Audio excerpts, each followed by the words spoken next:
Hello viewers, আলোর diary চ্যানেলের পক্ষ থেকে আমি মাইতি। প্রতিদিন নতুন নতুন মাফিয়া ও হ্যাকারের গল্প শুনতে চাইলে আমাদের আলোর ডায়েরি চ্যানেলটাকে সাবস্ক্রাইব করে পাশে থাকা বেল আইকনটি বাজিয়ে দেবেন প্লিজ। ধন্যবাদ সবাইকে।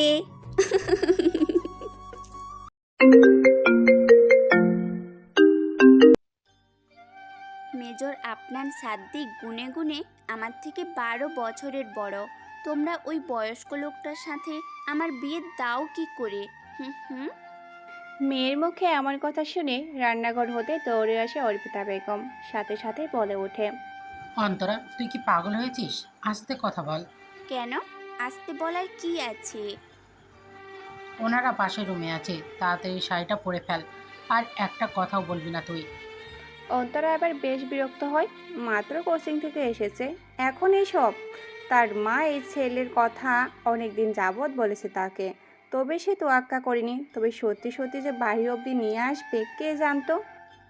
মা, আর 2 মাস পর আমার অ্যাডমিশন, আর এখন বিয়ের কথা তোলো কিভাবে তুমি? কেন, সমস্যা কোথায়? আমাদের এই 7 কপালের ভাগ্য এত বড় এক অফিসারের বিয়ের প্রস্তাব নিয়ে এসেছে তোর কাকি। অন্তরা ভুরু কুঁচকে মায়ের দিকে তাকিয়ে থাকে। যেই কাকি একটা ভালো 3 পিস পেলে আগে নিজের মেয়েকে পরিয়ে তারপর অন্তরাকে দেখতে দেয়, সে কিভাবে এত ভালো ছেলে পেয়ে নিজের ভার্সিটির পড়ুয়া মেয়ের জায়গায় তাকে বিয়ে দিয়ে দিচ্ছে। অন্তরা ছোট মাথায় তার ষষ্ঠ ইন্দ্রিয় তাকে নাড়া দিচ্ছে, বারবার বলছে। অন্তরা বেবি, কুছ তো গড়বড় হ্যায়। শোন, ছেলের বাবা বলেছে মেয়ে পছন্দ হলে 1 সপ্তাহের মধ্যেই বউ করে নিয়ে যাবে। ছেলের হাতে বেশি ছুটি নেই। কি? তবে সোনার গয়না কোনো কিছুই কমতি হবে না। রাজি হয়ে যা মা আমার। তোর কাকার ওপর পড়ে পড়েই তো খাচ্ছি। এবার যদি একটু দায় সারতে পারি। ছেলেটা খুব ভালো। অন্তরার বেশ খারাপ লাগে কথাটা শুনে। সত্যি কথা হয়তো এই জন্যই এত টিতে হয়। আর বাবার চাকরি নেই আজ 3 বছর যাবৎ, তাই পড়ে পড়ে খেতে হয়েছে চাচার উপর। যৌথ পরিবার, চাচা অন্তরাকে নিজের মেয়ের মতো ভালোবাসলেও কাকি কখনো তা মানতে পারেনি। হয়তো তার মনে একটু জয় করতেই বিয়ে নিয়ে মায়ের এত তাড়াহুড়ো। বাবাও হয়তো ভিতরে তাদের সাথে বসে গল্প করছে। অন্তরা বুঝে এখন তার তর্ক করে লাভ নেই, সেও শাড়ি পরে মায়ের সাথে ভিতরে চলে যায়। বিসমিল্লাহির রহমানির রাহিম। এত জোরে বলল যে সবাই হাঁ করে তাকিয়ে আছে। বকা বনে চলে গেছে অন্তরা। এটা কি করলো ও? সারা জীবন ফেসবুকে এমন মজার ঘটনা শুনে কত হাসতো সবার উপর, আজ নিজেরই এই ফুল করে বসলো। অতি আবেগে সালামের জায়গায় বিসমিল্লা। আজ মায়ের খুন্তির বাড়ি একটাও নিচে পড়বে না। না মানে, আসসালামু আলাইকুম। উপস্থিত সবাই অট্টহাসিতে ফেটে পড়ে। লজ্জায় নাক কেটে যাচ্ছে অন্তরার। অন্তরার বাবা মাও বেশ বিব্রতিকর পরিস্থিতিতে পড়ে গিয়েছে। অন্তরার মা বলে উঠল। আসলে প্রথমবার তো একটু ঘাবড়ে গেছে। না, সমস্যা নেই, ছোট মানুষ। ওকে এদিকে এনে বসান। পাত্রের বাবা আরিফুল ইসলাম কথাটি বলে ওঠেন। তিনি রিটায়ার্ড আর্মি অফিসার। ছেলের জন্য অন্তরাকে আগে থেকেই পছন্দ ছিল তার। একদিন মার্কেটের সামনে দাঁড়িয়ে নিজের গাড়ির জন্য অপেক্ষা করছিলেন সে। তখনই অন্তরাকে দেখে রাস্তার কিছু পথ শিশুকে খাবার কিনে দিতে। তখনই ঠিক করে ফেলে এই মিষ্টি মেয়েটাকে বাড়ির বউ করবেন। অবশ্য ঠিকানা বের করে এই অবধি আসতে খুব ঝামেলাও হয়েছে, সে আরেক ব্যাপার। ওকে দাঁড় করিয়ে রেখেছেন কেন আন্টি? বসতে বলুন। আপনাদের পাশে বসার সুন্দর মেয়েটা বলে উঠল। পরে নানান জিজ্ঞাসাবাদে বোঝা গেল মেয়েটির নাম রোদেলা, আপনানের বড় বোন। দুই পরিবারের নানান বিষয়ে কথা বলতে থাকলো। এই পুরো সময়ে অন্তরে একবারও চোখ তুলে তাকায়নি, দেখেনি পাত্রর দিকে। শেষে সবার সব কিছু পছন্দ হলে আপনানের বাবা বলে ওঠেন। তো এবার ছেলে মেয়েকে আলাদা কথা বলতে দেওয়া উচিত একটু। অন্তরের মা না করতে যাবে, তখনই অন্তরের বাবা ইশারায় তা করতে মানা করেন। তার বিশ্বাস রাগের মাথায় মেয়ে এমন কিছু করবে না যাতে তার মান সম্মানহীন হয়। অন্তরাকে তার মা বলে। যা, আপনার বাবাকে নিয়ে ছাদ থেকে ঘুরে আয়। অন্তরা উঠে তাই করলো। অন্তরাদের বাড়ির ছাদে তেমন রোদ পড়ে না। বাড়ির ছাদে বড় বড় ফলের গাছ লাগিয়েছে তার মা। অন্তরাও শখ করে ছোট ছোট ফুল গাছ দিয়ে ভরে ফেলেছে ছাদটা। দূর থেকেও সবার তাদের বাড়ির ছাদটা চোখে পড়বে। নীরবতা ভেঙে আপনান বলে ওঠে। বিয়েটা আমার পক্ষে করা সম্ভব নয়, আপনি বিয়েটা ভেঙে দিন। এই প্রথম পাত্রের কণ্ঠ শুনে তার চেহারার দিকে তাকালো অন্তরা, সাথে সাথেই থমকে যায়। লম্বা চওড়া সুঠম দেহের এক পুরুষের সাথে তার বিয়ে। পুরুষ মানুষে এত সুন্দর হয় নাকি? সে নিজে শ্যামলা বরণের, নাক ফর্সা না কালো, না ফর্সা না কালো, তবে এই ছেলে একদম ফর্সা, সাথে মুখের চাপদাড়ি আর ওই উঁচু নাকটা যেন তার সৌন্দর্য কয়েক গুণ বাড়িয়ে দিয়েছে। এই হ্যান্ডসাম ছেলের সাথে আমার বিয়ে, এর বয়স 30। নিজেকে নিজেই প্রশ্ন করে অন্তরা। তবে কোথায় যেন দেখেছে মনে হয়। হঠাৎ মনে পড়ে সে আর্মি ক্যাম্পের পাশের ঘটনা। সাথে সাথে চিল্লিয়ে বলে ওঠে, এই, আপনি সেই আর্মিটা না, ওই যে আমাকে বাঁচিয়েছিলেন? আপনার অন্তরার দিকে তাকায়। মেয়েটার স্মরণশক্তি ভালো, একদিন মনে রেখেছে। তবে আপনার চেহারা দেখে অন্তরা কিছু বুঝতে পারছে না। অন্তরা সেই দিনের কথা তার মনে আছে কিনা, বা তার অন্তরাকে এখন দেখে পছন্দ হয়েছে কিনা ইত্যাদি কিছুই বোঝা যায় না ওকে দেখে। চোখ মুখ বেশ শক্ত করে রাখে। অন্তরা মনে মনে ভাবে, মানলাম বড় কোনো অফিসার, তবে তার ব্যক্তিত্ব থাকবে তার কাজের ক্ষেত্রে। এখানে কেন শুনি? তারপর মনে পড়লো একটু আগে না সে বলল বিয়ে ভাঙতে। অন্তরা জিহ্বায় কামড় দিয়ে ভাবলো, না না না, এই ছেলে লাখে না কোটিতে এক, একে ছাড়া যাবে না। তবে এমন নিম গাছ মার্কা লোকের সাথে সারা জীবন থাকবে কিভাবে? পরে ভাবলো সব দিকে দিয়ে তো আর 100-তে 100 পাওয়া যায় না, একেই লাগবে অন্তরার। অন্তরা হঠাৎ আপনারের শার্টের কাঁধের অংশটা একটু টেনে নিজের কাছে নিয়ে আসলো। আপনার ফুরুকুসকে তাকায় অন্তরায় ফিস ফিস করে বলে, আমি বিয়ে ভাঙবো না। আপনার সমস্যা হলে আপনি না করেন। আমি এখন নিচে গিয়ে মাকে বলবো ছেলে 100-তে 100, আমি একেই বিয়ে করব। আপনার এক আপনার এবার বেশ বিরক্ত হয়। মেয়েটা নিজেও জানে সে কত বড় হিংস্র জন্তুদের গুহায় পা বাড়াচ্ছে। তবে এই মেয়েকে বুঝিয়ে লাভ হবে বলে আপনার আর মনে হচ্ছে না। এইদিকে অন্তরা খুশি মনে নাচতে নাচতে নিচে চলে যেতে থাকে। কেউ নিজের বিয়েতে এত খুশি হয়, এই মেয়েটাকে না দেখলে আপনার বুঝতোই না। তো একটা হালকা গোলাপি শাড়ির কুচিগুলো ধরে লাফিয়ে লাফিয়ে সিঁড়ি বেয়ে নামছে অন্তরা। লম্বা ছিলকে চুলগুলো বাতাসে উড়ছে। আফনান চোখ সরিয়ে নেয়। পিছন পিছন নামতে নামতে নিজেকে বলে, মায়ায় পড়া যাবে না আফনান, নো ওয়ে। পাশের ফুলগাছ হতে দুটো লাল প্রজাপতি পরস্পর খেলা করতে করতে উড়ে গেল। দুপুরের প্রচণ্ড গরমে বাস স্ট্যান্ডের রোদে দাঁড়িয়ে আছে রোদেলা। গরমে ঘেমে অবস্থা বেহাল। বারবার ঘড়ি কাঁটার দিকে তাকাচ্ছে। আজ হয়তো অফিসে যেতে দেরি হয়ে যাবে। কপালের ঘাম ভিজে যাওয়া চুলগুলো কানের পিছনে গুজে দেয়। শিফটি ডিউটির এই এক সমস্যা। যারা দুপুরে 2টা থেকে রাত 8টা পর্যন্ত ডিউটি করে তাদের এই জ্যামে আটকানো, বাস না পাওয়া, এইসব সমস্যা ফেস করতে হয়। এক মুহূর্তের জন্য যারা রেগুলার বাসে যাতায়াত করে তাদের জন্য খারাপ লাগে রোদেলার। পরক্ষণে মনে পড়ে হাতে সময় নেই, তাই স্ট্যান্ড পার হয়ে অফিসের দিকে হাঁটতে থাকে। আজ এই গাড়িটা নষ্ট হতে হলো। একা একা বিড়বিড় করতে থাকে রোদেলা। একটা গাড়ি নিয়ে বাকি সবাই গিয়েছে আফনানের বিয়ের মার্কেট করতে, আর একটা নিয়ে রোদেলা রওনা হচ্ছিল। তখনই দেখে গাড়ির সমস্যা। না চাইতেও বাসে যেতে হবে আজ। চাকরিটা যেন কোনোভাবে না যায়। মাত্র কলেজ পাশ করে চাকরি যে পেয়েছে এটাই অনেক। যদিও বাড়ির কেউ চায় না সে এসব করুক, তাদের তো টাকা পয়সার অভাব নেই। তবে রোদেলার একটাই কথা, সে স্বাবলম্বী হবে। স্ট্যান্ডের কিছুটা দূরে আসতেই একটা বাস পাওয়া গেল। দূর থেকে আসতে দেখে রোদেলা হাত নাড়ালো। যাক, অফিস যেতে বেশি দেরি হবে না। বাস থামলো। রোদেলা উঠে দেখে বাস পুরো ভর্তি। মেয়েদের সিটেও ছেলেরা বসে আছে। তবে এইসব লোকেদের সাথে কথা বলতে গেলে ফেমিনিস্ট ট্যাগ লাগিয়ে দেবে, তাই অযথা কথা না বলে রোদেলা সিট খুঁজতে লাগলো। একদম পিছন হতে 2 সারি সামনে একটা সিটে ফাঁকা আছে, তবে পাশে একটা ছেলে বসা। শ্যামলা গায়ের রঙের ছেলেটি গায়ে নীল রঙের শার্ট, বেশ বাজে দেখাচ্ছে। শ্যামলা হয়ে রং পড়েছে এই জন্য নয়, ঘেমে একাকার হয়ে আছে, তার উপর আবার আরামসে সিগারেট টানছে।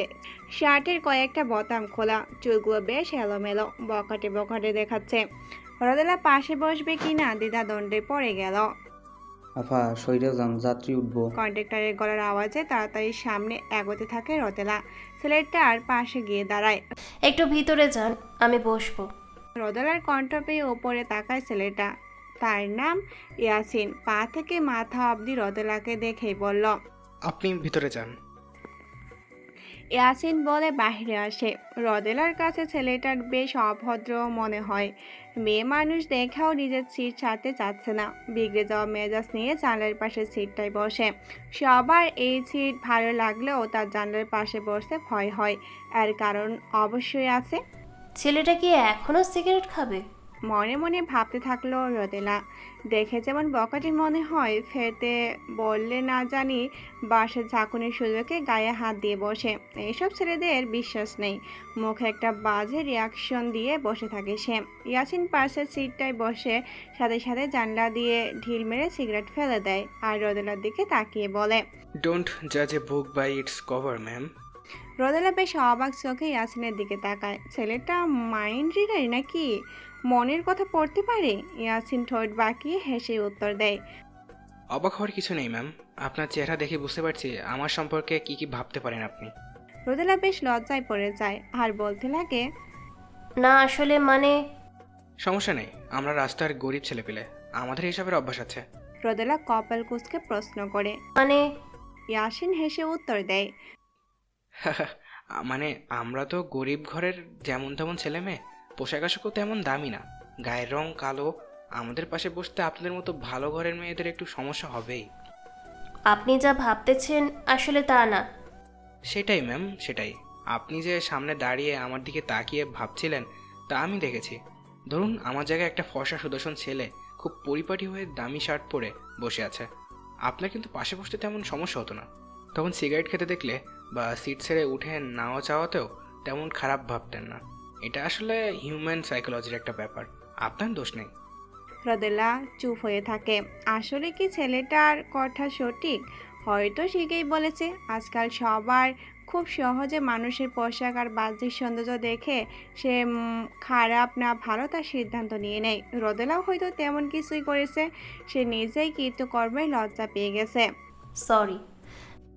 সরি বলার কিছু নেই ম্যাম, আমি আপনাকে ভিতরে সিটে বসতে বলছি কারণ একটু পর বাসে ভিড় বাড়বে, তখন দাঁড়িয়ে থাকার অজুহাতে অনেকে হয়তো আপনাকে স্পর্শ করতো, সেটা মনে হয় ঠিক হতো না, এই জন্য। জি ধন্যবাদ। আর বারবার ম্যাম ম্যাম ডাকার প্রয়োজন নেই। আমার নাম রোদেলা। Rules 1 for girls. 2 মিনিটের কথাতেই কাউকে ভালো মনে হলেই নিজের পরিচয় বলতে নেই। রোদেলা আর কিছু বলে না, অন্যদিকে ফিরে বাহিরে দেখতে থাকে। ছেলেটার কথায় তাকে বেশ শিক্ষিত ভালো পরিবারেরই মনে হলো। রোদেলা ভাবে কি অল্প কথায় রোদেলাকে বাজিমাত করে ফেললো ছেলেটা। ইন্টেলিজেন্ট। তবে সাথে সাথে খেয়াল হলো ছেলেটা তাকে ম্যাম ডাকার কারণও আছে। ছেলেটার বয়স 27 কি 28 হবে। তার থেকে প্রায় 5 বছরের ছোট। আর তার বয়স। বাসের জানলার কাছে নিজের প্রতিবিম্ব দেখে একটা তাচ্ছিল্যের হাসি হাসলো রোদেলা। যত স্মার্টভাবে চলাফেরা করুক, চেহারার হালকা ভাঁজ, চোখের নিচেই কালো দাগ, সব কিছুই যেন তার 32 বছর বয়সে সাক্ষ্য দিচ্ছে। কথাই আছে, মেয়েরা 20তেই বুড়ি। সে হিসাব করতে গেলে তার এখন অনেক বয়স। এখন হয়তো স্বামী সন্তান নিয়ে তার ঘর করার কথা ছিল, অথচ সে কি করছে? একটা দীর্ঘশ্বাস ফেলে সিটে হেলান দিয়ে চোখ বন্ধ করে রোদেলা নিজের জীবনে ঘটে যাওয়া সব কিছু হিসাব মেলাতে থাকে। সবটা এমন না হলেও পারত। এইদিকে ইয়াসিন ফোন স্ক্রল করতে করতে চোখটা বাঁকা করে রোদেলার দিকে তাকায়। মেয়েটা যথেষ্ট স্মার্ট ও শালীন, তবে বয়সটা ঠিক ধরা যাচ্ছে না। তার সমবয়সী হতে পারে বা কিছুটা সিনিয়র। 20 বছরের যুবতী তো আর নয়। পর মুহূর্তেই ভাবে হু কেয়ার্স। নিজের কাজে আবার মগ্ন হয়ে পড়ে সে। এদিকে শপিং মলে এসেছে আপনাদের পুরো পরিবার। তার বাবা, ফুফা, ফুফাতো ভাই সায়েম আর এক চাচাতো বোন দিয়া। অ্যাডজাস্ট ফ্যামিলি ওদের। সবাই এক বাড়িতেই থাকে। ফুপা মারা যাওয়ার পর ফুফি ওদের সাথেই থাকে। এখন সবার উদ্দেশ্য বিয়ের মার্কেট। অন্তরাকেও সাথে নিয়ে এসেছে। তার পিছনেও তো একটা ব্যাপার আছে। সাথে তার কাকাতো বোনও এসেছে, ফারিয়া নাম। খুব গায়ে পড়ার স্বভাবের, এই জন্য আপনার মুখ আরও গমরা করে আছে। ভাবতেই অবাক লাগে। তার একটা থ্রেট শুনে বড় বড় সন্ত্রাসীদের অবস্থা খারাপ হয়ে যায়। তার পুরো আর্মি ক্যাম্পে যথেষ্ট সুনাম আছে, সবাই তাকে কত সম্মান করে, অথচ বিয়ের ব্যাপারে তার হাত পা বাঁধা, না চাইতেও এইসব শপিংয়ের ঝামেলায় পড়তে হচ্ছে। ওইদিকে কিছুদিন পর কত গুরুত্বপূর্ণ মিশনে তার যেতে হবে, সেই সব নিয়ে আরেক চিন্তা। উফ, সে আর পাচ্ছে না। সবাই যখন সব কাপড় দেখতে ব্যস্ত, সে এইসব ঝামেলা থেকে বাঁচতে কিছুটা দূরে গিয়ে দাঁড়ায়। অন্যদিকে তাকিয়ে কিছু একটা ভাবতে থাকে। হঠাৎ মনে হয় পিছনে কেউ আছে তার। তাই তখনই শুনতে পায় সে বিখ্যাত লাইনটি। এ কি রন, বাজে বাজে ঘন ঘন, ছন রন রন, রন ঝন ঝন। তাকে দেখে অন্তরা সব কয়টা দাঁত বের করে দাঁড়িয়ে আছে। আপনার বিরক্ত মাখা মুখ নিয়েই বলে, এখানে কি? সে কি দমকি দমকি ধমকি ধমকি দামা দ্রিমি দ্রিমি গুমকি গুমকি। কী সব বলছো? কবিতা। ভাবলাম একা বোর হচ্ছেন, তাই আবৃত্তি শোনাতে আসলাম। ফর গড সেক, যাও প্লিজ। কেউ দেখলে ইতস্তত ফিল হবে। আর কবিতা শুনতে চাচ্ছি না, যাও। ওঠে চোটে চোটে ছোটে লোটে ফোটে। আপনার হঠাৎ অন্তরার মুখে এক হাত দিয়ে চেপে ধরে। অন্তরা কিছু বুঝে ওঠার আগে অন্য হাত দিয়ে টেনে পাশের এক ড্রেস চেঞ্জিং রুমে ঢুকে দরজা লাগিয়ে দেয়। জায়গাটা খুব ছোট, অল্প সময়ে এত কিছু হওয়ায় অন্তরা কিছুটা স্থির হয়ে গিয়েছে। আপনারও ওর সামনে এগোতে থাকে। অন্তরা অবুঝের মতো মুখ করে পিছাতে পিছাতে একদম দেয়ালের আয়নায় গিয়ে থাকে। আপনার এক হাত দিয়ে ওর পকেটে রেখে অন্য হাত আয়নার উপরে রাখে। অনেকটা চোখে পড়ে অন্তরার উপর। ভয়ে চোখ মুখ বন্ধ করে ফেলে অন্তরা। আপনার মোটেও এমন ছেলে না, ভদ্র দায়িত্ববান একজন পুরুষ। কি করতে চলেছে ও? জেনে বুঝে বিষদশা পাল্টে চাইছে মেয়ে। ছবল খেয়ে টিকতে পারবে তো? অন্তরা কাঁপা কাঁপা কণ্ঠেই বলে, মানে? I can be the most dangerous human you have ever seen. আপনার এই কথা শুনে চোখ মেলে তাকায় অন্তরা। কি বুঝাতে চেয়েছে উনি? আপনার পকেট থেকে একটা হাত বের করে অন্তরার বাম গালের উপর আলতো করে ছোঁয়ায়, বৃদ্ধা গালের উপর আলতো করে ছোঁয়ায়। বৃদ্ধা আঙ্গুলটা ঠোঁটের উপর রেখে কিছুটা নাড়তে থাকে। এই স্পর্শে অন্তরার ঠোঁটগুলো বারবার কেঁপে উঠছে। অন্তরার কি হলো কে জানে, হঠাৎ টুকরে কেঁদে উঠল। আপনার এক ছটকায় ওর থেকে একদম দূরে সরে যায়। সে চেয়েছিল মেয়েটা ভয় পাক, ওকে খারাপ ভেবে বিয়ে ভেঙে দিক, এতেই ওর মঙ্গল। তবে এতটা ভয় পেয়ে কেঁদে উঠবে তা ভাবেনি। তবে আপনার কিছু বলার আগে অন্তরা বলে ওঠে, wow, I love dark romance. আপনি চাইলে আমাকে ছুরি দিয়ে কেটেও ফেলতে পারেন, আমি কিচ্ছু মনে করব না।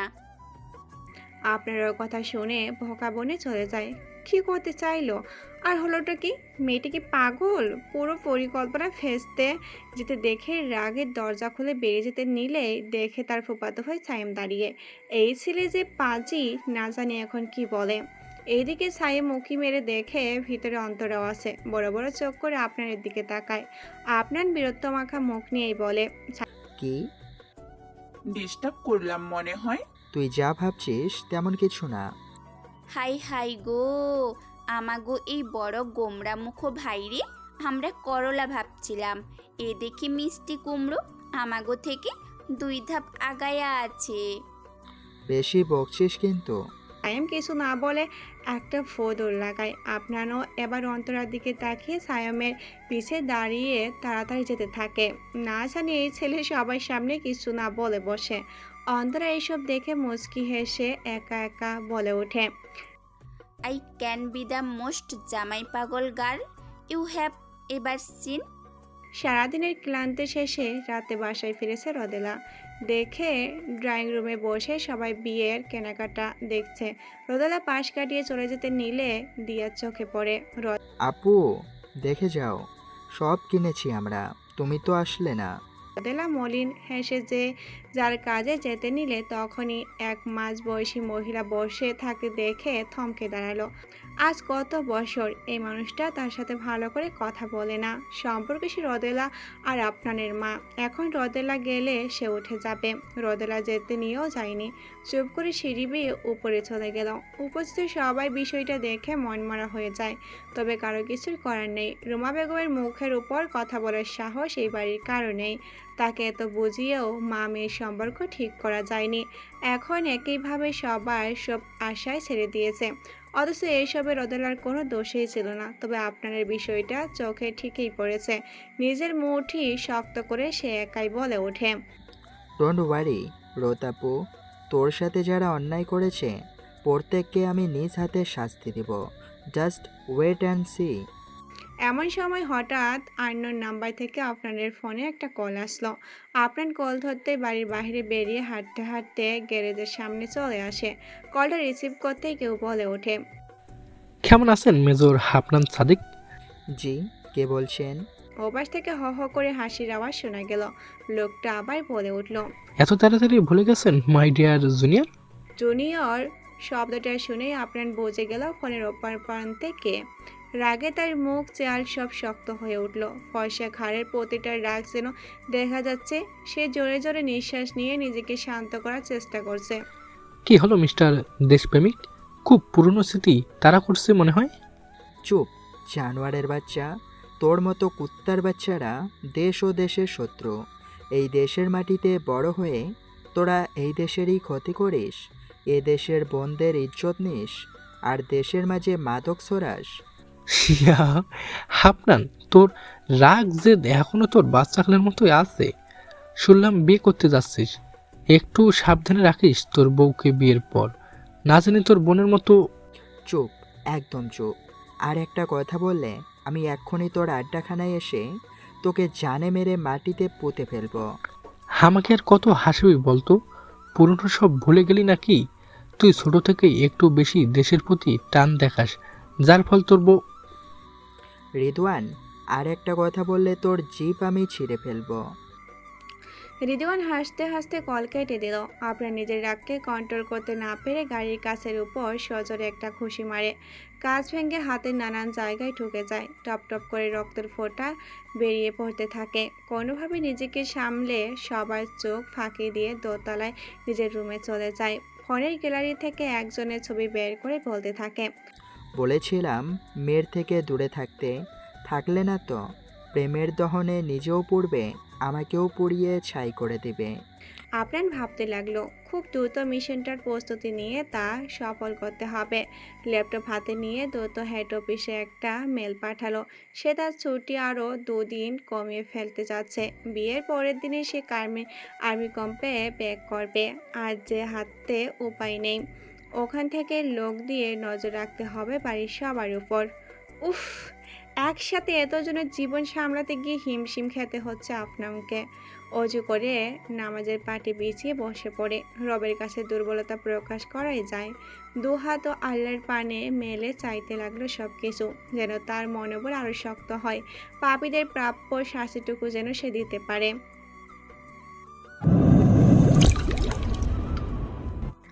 আজকে সকাল থেকে রূপচর্চায় ব্যস্ত অন্তরা। তার যেন ইতিত লাগছে। তার খুশিতে কে কি ভাববে তার যায় আসে না। এই 18 বছর বয়সটাই এমন, সব কিছুতেই বেশ আবেগ।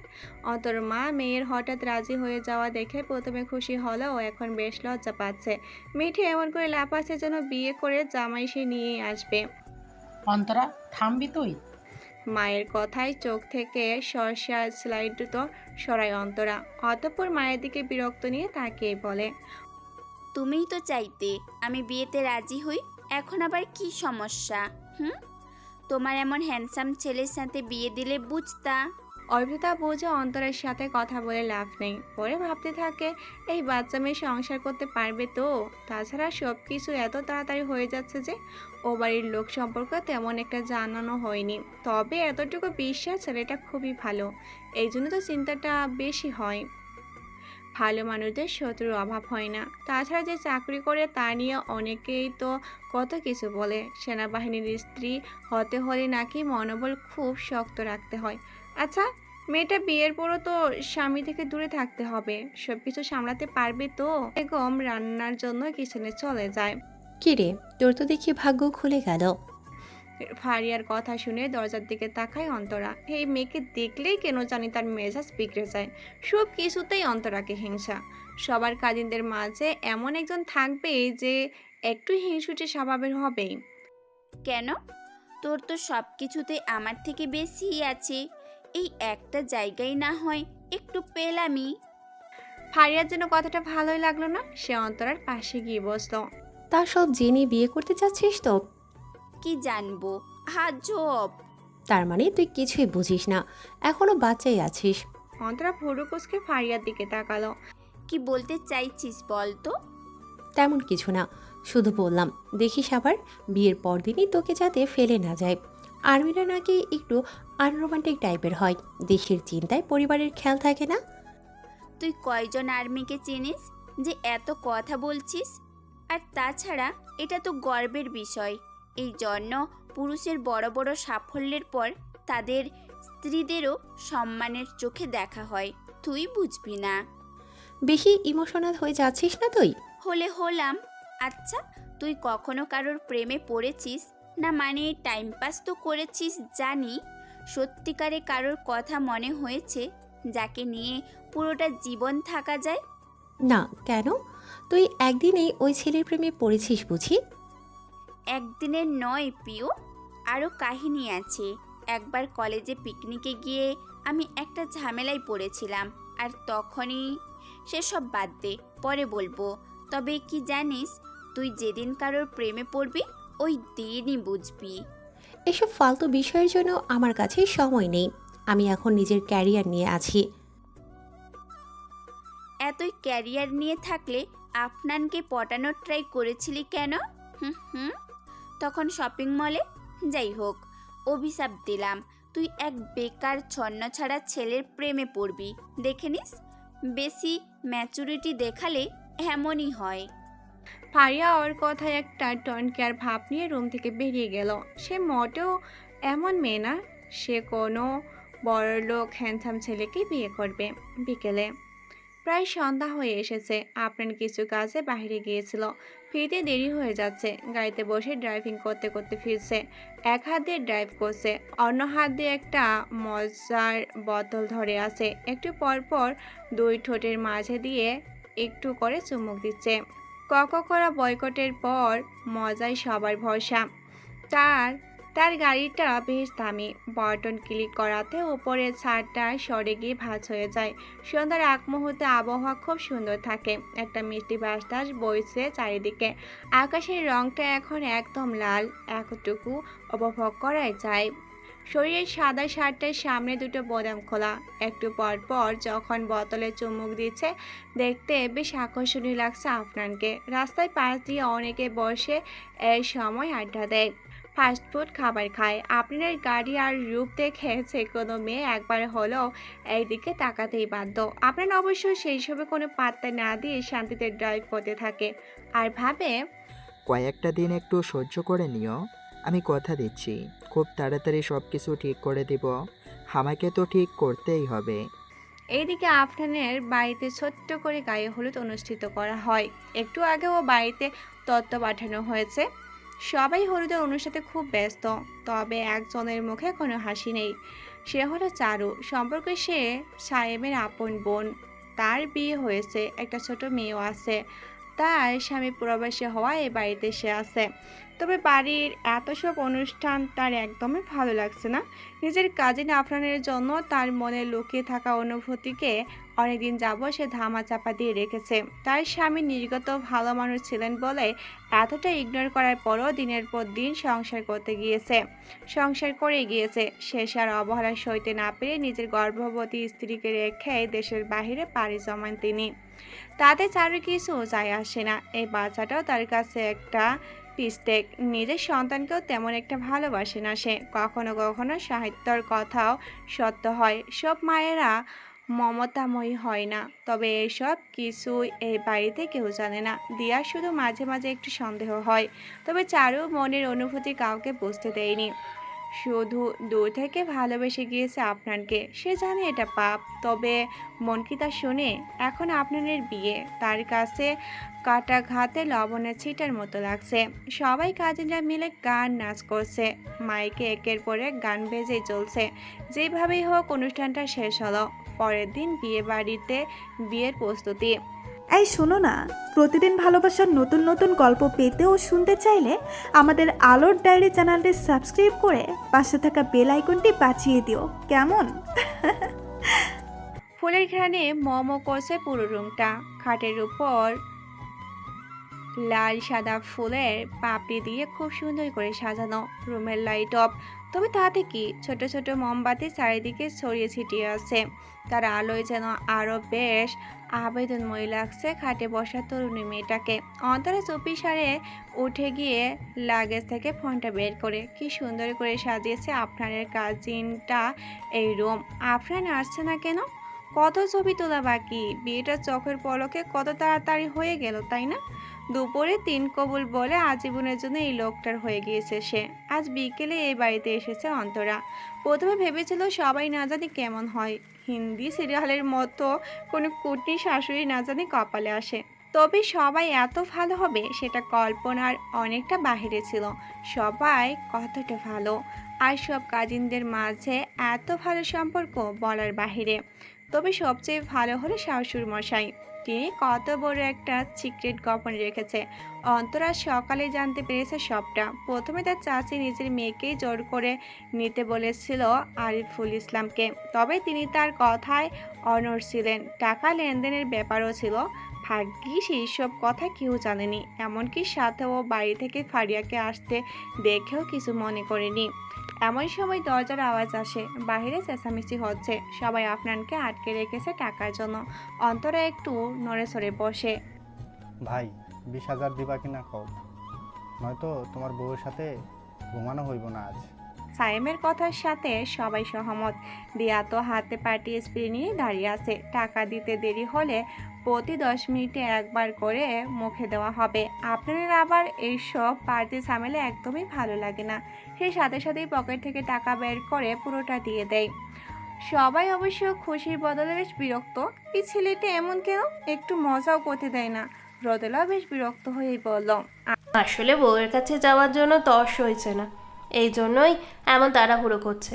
চল তো সবাই, ওকে যেতে দে। আপু, তুমিও এদের মতো কী সব বলছো? রোদাপু আর সাইম ভাইয়া ঠিক আছে? আপনার ওদের কারো কথায় পাত্তা না দিয়ে মুখের উপর দরজা লাগিয়ে দিল। অন্তরা চুপচাপ দেখছে সবকিছু। বাহির হতে সাইম চিল্লিয়ে পড়ল, ভাই ঘুম থেকে জায়গা, আমাকে আরও কিছু বকশিস দিও। এত খুশি তুমি, সেই হিসাবে তো পাই। সবাই অট্ট হাসিতে ফেটে পড়ল। এইদিকে নিচে আপনার মা সবাইকে ডাকছে। ছেলে মেয়ে দুটোকে এখন একটু একা ছেড়ে দেওয়া উচিত। রাতে আকাশটা আর ঝলমল তারার আলোয় এক অন্য সাজে সজ্জিত হয়েছে, যেন প্রকৃতিও এদের একাগ্রতার সাক্ষী দিচ্ছে। ইডু বাতাসে আর একটু একটু আলোতে আপনাদের বাড়ির ছোট্ট বাগানটায় হেঁটে বেড়াচ্ছে ফারিয়া। এমন একটা সুন্দর পরিবার তারও হতে পারত। আসলে কিছু বিষয় ভাগ্যের উপরেও ছেড়ে দিতে হয়। তবে ফারিয়া প্রতিজ্ঞা করেছে আপনার অন্তরের মাঝে সে আর ঢুকবে না। বিয়ে তো হয়ে গিয়েছে, এখন আবার ঝামেলা করে কী বা লাভ হবে। ফিউ আলাগো এক চিৎকার দিয়ে দূরে সরে যায় ফারিয়া। আর একটু হলে ভয়ে জ্ঞানটাও হয়তো হারিয়ে ফেলতো। বিরক্ত মাখা মুখ নিয়ে পিছনে ফিরে দেখে সাইম দাঁড়িয়ে। উফ, ছেলেটা শুরু থেকে পিছু ছাড়ছে না। এমন বেশি কথা বলা ছন্ন ছাড়া ছেলে ফারিয়ার একদমই পছন্দ না। কি হয়েছে পিউ, ভয় পেলে? ফারিয়া সাইমের কথায় বেশ বিরক্ত হয়ে বলে, না গো মুরব্বি, ভয় পাইনি। এইভাবে না, সুন্দর করে বলবে। বলবে মুরব্বি মুরব্বি। হুম, ভয় পাইনি। জি ভাইয়া, তুমি একদম ঠিক বলেছ, গেলাম। ফারিয়া পাশ দিয়ে চলে আসতে নিল। ছেলেটা সবসময় চিলমুড়ে থাকে, সবসময় ফালতু কথায় মানুষের হাসি আসে বুঝি। তবে সাইম নাসরবান্দা, এত তাড়াতাড়ি ফারিয়াকে শান্তি দেবে না। সকালে আসার সময় এক গাড়িতে পাশাপাশি বসেছিল দুজন। ফারিয়ার জুলনিওয়ালা চুড়িতে ফোঁস লেগে বেচারার নতুন পাঞ্জাবি ছেড়ে গেছে। দৌড়ে গিয়ে পট আটকে দাঁড়াইছে, আবার বলতে থাকে, শেষের কথাটা ঠিক হয়নি, বলবে? টাকা বলেছে ভাইয়া, সেই হয়েছে। টাকা বলছো মানে? সাইম জিব্বা কামড় দিয়ে বলে, আসলে টাকার জায়গায় যেটা হবে ওটা মেয়ে মানুষের সামনে বলা যাবে না। ফেসবুকে অ্যাক্টিভ থাকবো না নাকি? না, কয়েকদিন যাবৎ থাকা হয় না, এবার যেতে দাও। আগে টাকা দাও, তারপরে। টাকা দেবো মানে? কি, তোমাকে টাকা দিতে যাব কোন দুঃখে? দুঃখে না প্রিয়, সুখে টাকা দিবে। তোমার চুরির সৌন্দর্যের প্রশংসা করতে গিয়ে যে আমার পাঞ্জাবিটা ছিঁড়ে গিয়েছে ভুলে গেছো নাকি? জরিমানাটা দিয়ে যাও। আপনি সামান্য পাঞ্জাবির টাকা আমার থেকে নেবেন? তো অবাক হওয়ার কিছু নেই। বেকার ছেলের কাছে 5 টাকার মূল্য 10টা গার্লফ্রেন্ডের সমান। আর 456 টাকার পাঞ্জাবি তো। ব্যাস ব্যাস, আর শুনতে চাচ্ছি না। ফারিয়া সাইমের ফালতু কথা থামিয়ে দিয়ে নিজের পাঁচটা হাতে নিল।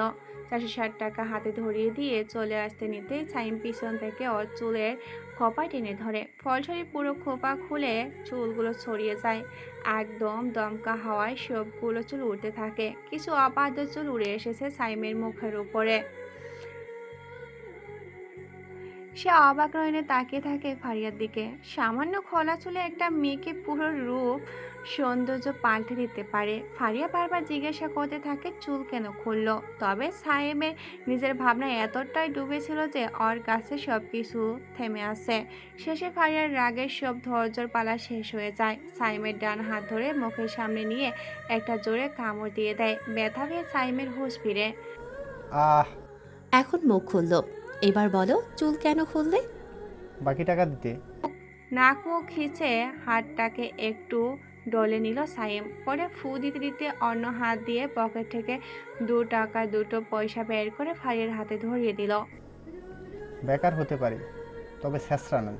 ফারিয়াও তাল মিলিয়ে বলে উঠল, জি জি, আমিও বুঝতে পেরেছি আপনি গরিব হতে পারেন, তবে বড়লোক নন। আর এক মুহূর্তে না দাঁড়িয়ে ফারিয়া চলে আসলো। সাইম এবার আর আটকালো না। এখন তো আর কথা বলার কিছুই বাকি নেই। নিজের হাতের দিকে তাকালো, দাঁতের দাগ স্পর্শ হয়ে আছে।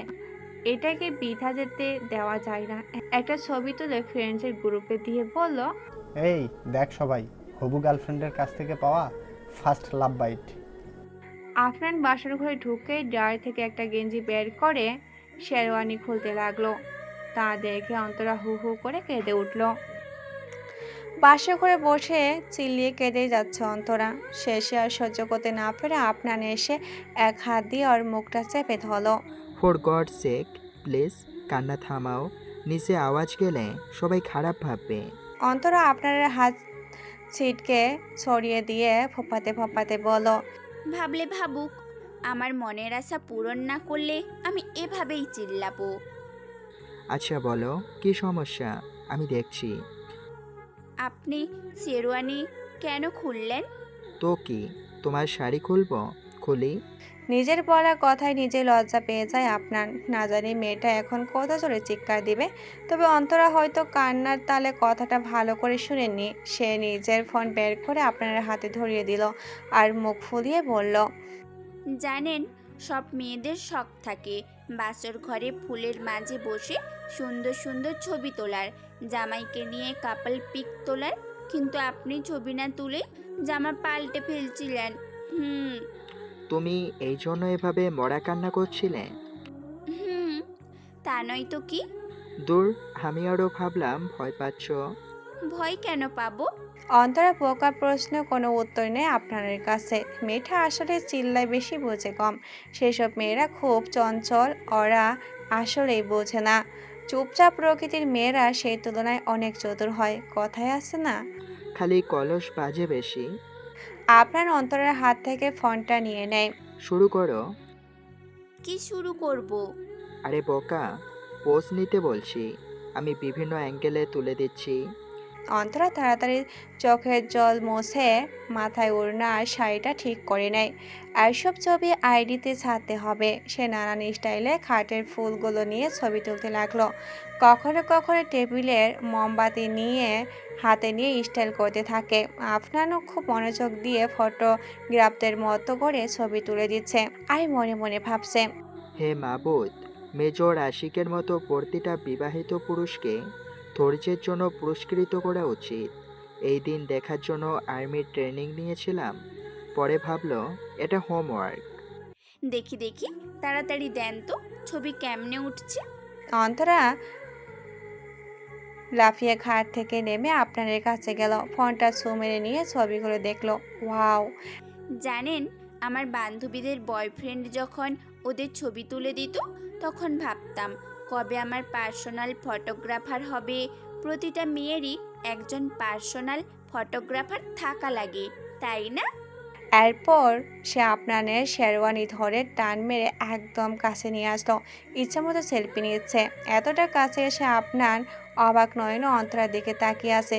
মেয়েটা আসলেই খুব কিউট। আমাকে দেখা হলে কাঁধে হাত দিয়ে ক্যামেরার দিকে তাকান।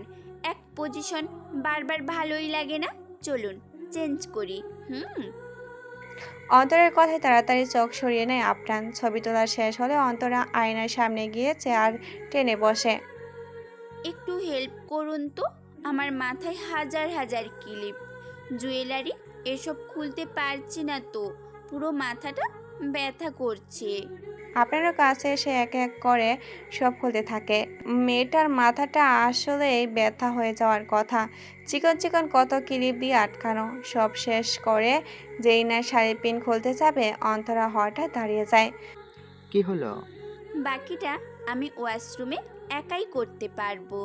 কথাটা বলে ড্রয়ার থেকে একটা নর্মাল সুতির শাড়ি বের করে অন্তরা বাথরুমে চলে যায়। আপনার হেসে বলে, পাগল মেয়েটা। আপনার ফোনে একটা নোটিফিকেশন আসে। আওয়াজ পেয়ে চেক করতে তার মুখটা মলিন হয়ে যায়। কাল বিকেলের মধ্যে ফিরতে হবে। আপনার চুপ করে বিছনায় গিয়ে শুয়ে পড়ে। অন্তরা এসে আপনাকে দেখে ভাবে ঘুমাচ্ছে হয়তো, আর বিরক্ত না করে সেও পাশে চুপটি করে শুয়ে পড়ে। একটু পর ঘুমিয়েও যায়। আপনার পাশ ফিরে ওর ঘুমন্ত চেহারার দিকে তাকিয়ে থাকে। না জানি কতদিন এই চেহারা দেখা তৃষ্ণা নিয়ে থাকতে হয়। এদিকে ফারিয়া, চারু আর দিয়ার সাথে এক রুমে শুয়েছে। ছায়াম নিজের রুমে একা। ছায়াম বারবার ফারিয়ার কথা ভাবছে।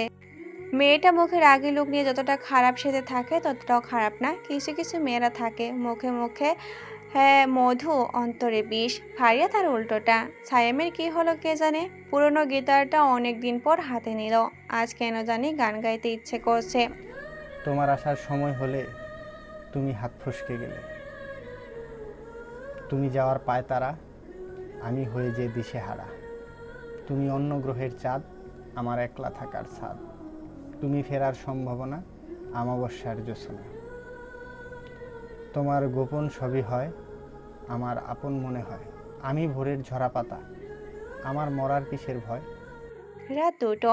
রোদেলা বিছনায় কাতরাচ্ছে। সে কারোর সাথে ঘুমাবে না।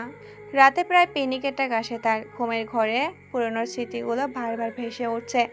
একটা বৌদ্ধ লাইব্রেরি, 3-4টা ছেলে, দুজন হাত পা বেঁধে ফেলছে, আর একজন নোংরা ভাষায় গালিগালাজ করছে। মারামারি? আরে ছেলেটাকে মেরে ফেলবে তো। এই থামো তোমরা প্লিজ। না। জোরে চিল্লিয়ে ঘুম থেকে উঠে রোদেলা বারবার কাঁপতে থাকে। কপালে বিন্দু বিন্দু ঘাম জমে আছে। হঠাৎ নিঃশ্বাস নিতেও কষ্ট হচ্ছে।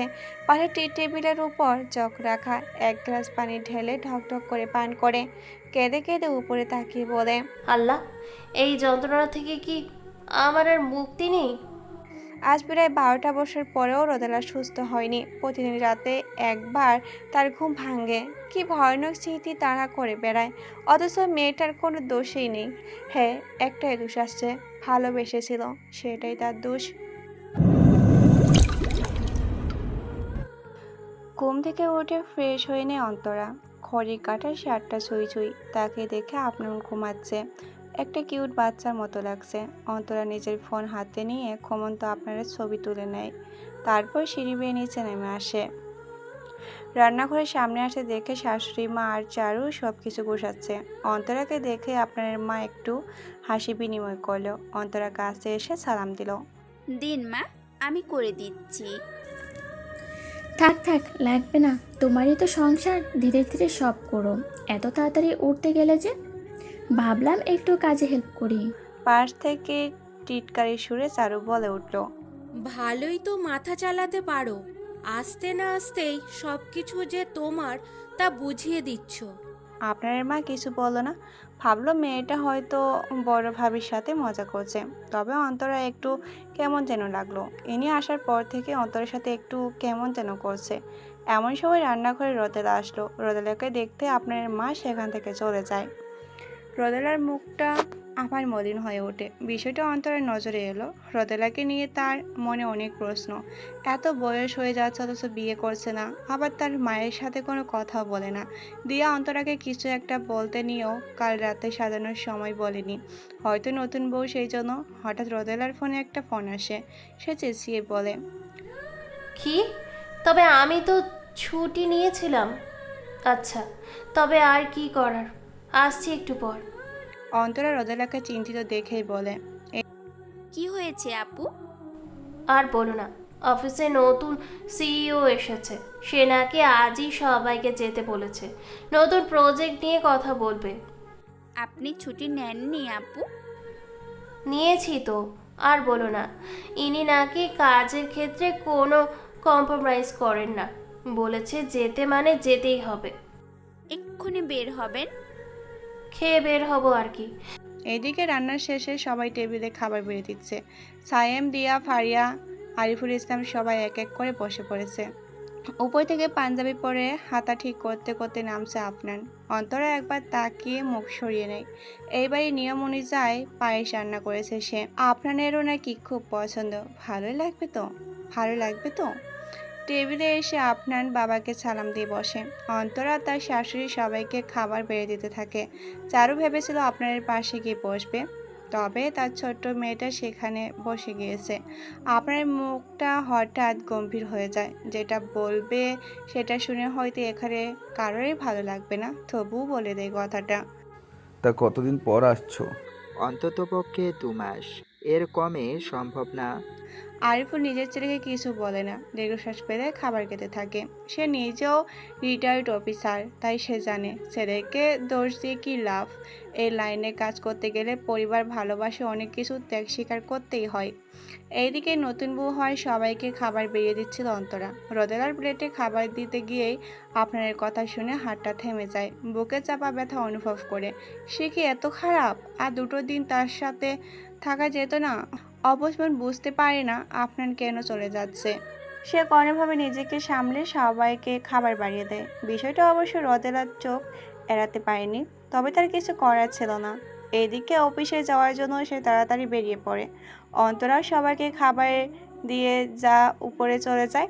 বারবার কানে আফরানের কথা একটাই বাজে, একটু পরেই ক্যান্টনমেন্টে ব্যাক করব, খুব জরুরি, যেতেই হবে। সেনা অফিসারের বউ হতে গেলে এত উইক মনোভাবে হলে চলে না, একটু তো শক্ত হতেই হয়। রুমে ঢুকতে ঢুকতে কথাগুলো বলল আফনান। ড্রেসিং টেবিল থেকে ঘড়িটা নিয়ে হাতে পড়তে পড়তে দেখে অন্তরা খাটে বসে চুপচাপ করে মাথা দিয়ে দাঁড়িয়ে আছে। শুধু একটু পরপর কান্নার রেশ উঠছে। মেয়েটা কি কাঁদছে? কেন জানি আপনার বুকে ব্যথা অনুভব হলো। নিজেকে আর কতটা আটকে রাখবে সে? অন্তরা পাশে গিয়ে বসত। তার ছোট্ট নরম হাতটার উপরে হাত রাখতে গিয়েও রাখলো না। একটা দীর্ঘশ্বাস ফেলে বলে উঠল, এত কান্নারও তো কিছু নেই, 2 মাসই তো। অন্তরা হঠাৎ কি হলো কে জানে, আপনার দিকে ঘুরে 2 হাত দিয়ে কলার টেনে রাগী চোখে ওর দিকে তাকায়। আপনার ভাবছে এই মেয়েটা এত সাহস দেখাচ্ছে কিভাবে? মেজর আপনার এই কলার ধরে শাসাচ্ছে। পরক্ষণে খেয়াল হলো এই অধিকারটা অবশ্যই তার আছে। মেয়েটার চোখে এই অল্প সময়ে কেঁদে একদম লাল হয়ে গেছে। নাকের ডগায় যেন কেউ লাল বরণ রং করে দিয়েছে। মেয়ে মানুষ কাঁদলে তো সুন্দর লাগে, তবে নিজের অনুভূতিকে কি করে নিয়ন্ত্রণ করতে হয় তা আপনার জানে। হুঁশ ফিরে অন্তরার কাঁদো কাঁদো কথায়, আচ্ছা, আমি কি খুব খারাপ? এই উত্তর ঠিক কি দেওয়া উচিত আপনার জানে না। কি হলো বলুন, আমি কি খুব খারাপ? এতটা খারাপ যে কয়েকটা দিন এক ছাদের নিচে থাকা যায় না? বলুন না। তুমি একটু বেশি ভাবছো, আমাকে ডিস্টার্ব করো না এখন। ব্যাগ গুছিয়ে বেরিয়ে যেতে হবে। কথাটা বলেই উঠে যায় আপনার। আলমারি থেকে কাপড় বের করে লাগেজে ভরে গুছাতে থাকে। মেয়েটাকে সে কিভাবে বোঝাবে তাকে দূরে রাখার কারণ? এখন তো আপনাকে তার পুরো ধ্যান জ্ঞান জুড়ে তার মিশনের চিন্তা রাখতে হবে। অন্তরা এমন এক মেয়ে যার মাঝে একবার ডুবলে আর বেরিয়ে আসা সম্ভব না। এইদিকে তার ঘরের শত্রু বিভীষণ। তবে কে সে? আসল শত্রুকে চেনার আগে অন্তরের সাথে তার সম্পর্কটা ভালো হতে দেওয়া যাবে না। ও যে খুব লাজুক। প্রথম আঘাতটা ওর উপরেই করতে পারে। একবার নিজের চোখের সামনে হওয়া অন্যের প্রতিবাদ আপনার ব্যর্থ হয়েছে, দ্বিতীয়বার এই ভুল করা যাবে না। এই ভুলের মাসুল পুরো পরিবার প্রায় 12টা বছর যাবত দিচ্ছে। আবার সে সহ্য করার ক্ষমতা কারণেই আপনার দ্রুত ব্যাগ গুছিয়ে নিয়ে বেরিয়ে যায়। তাকে নেওয়ার জন্য গাড়িও এসে পড়েছে, সব রেডি। রুম থেকে বেরিয়ে যাওয়ার সময় একবারও ফিরে তাকায় না অন্তরার দিকে। নিচে গিয়ে সবার থেকে বিদায় নিয়ে গাড়িতে উঠে বসে। যাওয়ার সময় হয়ে গিয়েছে। মা একটু আগে বক বক করে এখানে থেমেছে। বিয়ের পরের দিনে কেউ কাজে যায়, তবে আপনাকে বোঝানোর কোনো ওয়ে নেই। গাড়ি স্টার্ট দেওয়ার আগে একবার নিজের রুমে জানলার দিকে তাকায়। সাথে সাথে কেউ একজন পর্দার আড়ালে নিজেকে আড়াল করে নেয়। এটা যে অন্তরা তা আপনার জানে। অভিমান জমেছে খুব। আপনার একটা দীর্ঘশ্বাস ফেলে ড্রাইভারকে গাড়ি স্টার্ট দিতে বলে। চলুন চাচা, আর সময় নেই, অনেক দেরি হয়ে গিয়েছে। এইদিকে রদেলার অফিসে আকাশটা সকাল থেকে মেঘলা। বৃষ্টি আসবে আসবে করেও যেন আসছে না। রদেলা দ্রুত অফিসের পৌঁছায় নিজের গাড়িটা পার্কিং এরিয়াতে রাখলো। ভিতরে যেতে না যেতে দেখে সবার চোখে মুখে ভয়ের ছাপ। নতুন সিও আসতে না আসতে সবার অবস্থা বাজে করে ফেলছে। রদেলার একজন কলিগ মিস মিফতা রদেলাকে দেখা মাত্রই দৌড়ে তার কাছে চলে আসে। এত দেরি করলে কেন? তোমাকে তো বলেছিলাম দি, আমার ভাইয়ের বিয়ে, সেই জন্যই। ও হ্যাঁ, ভুলে গিয়েছিলাম। তাড়াতাড়ি স্যারের রুমে যাও, খুব রেগে আছে তোমার উপর। আপকামিং প্রজেক্টের ফাইলের একটা কপি তার কাছে পাঠানোর কথা ছিল, কিন্তু তো কি হয়েছে? আমি ছুটিতে যাওয়ার আগে তাকে মেল করে সব পাঠিয়ে দিয়েছিলাম তো। তা আমি জানি না, তুমি যাও, খুব রেগে আছে ওই লোক।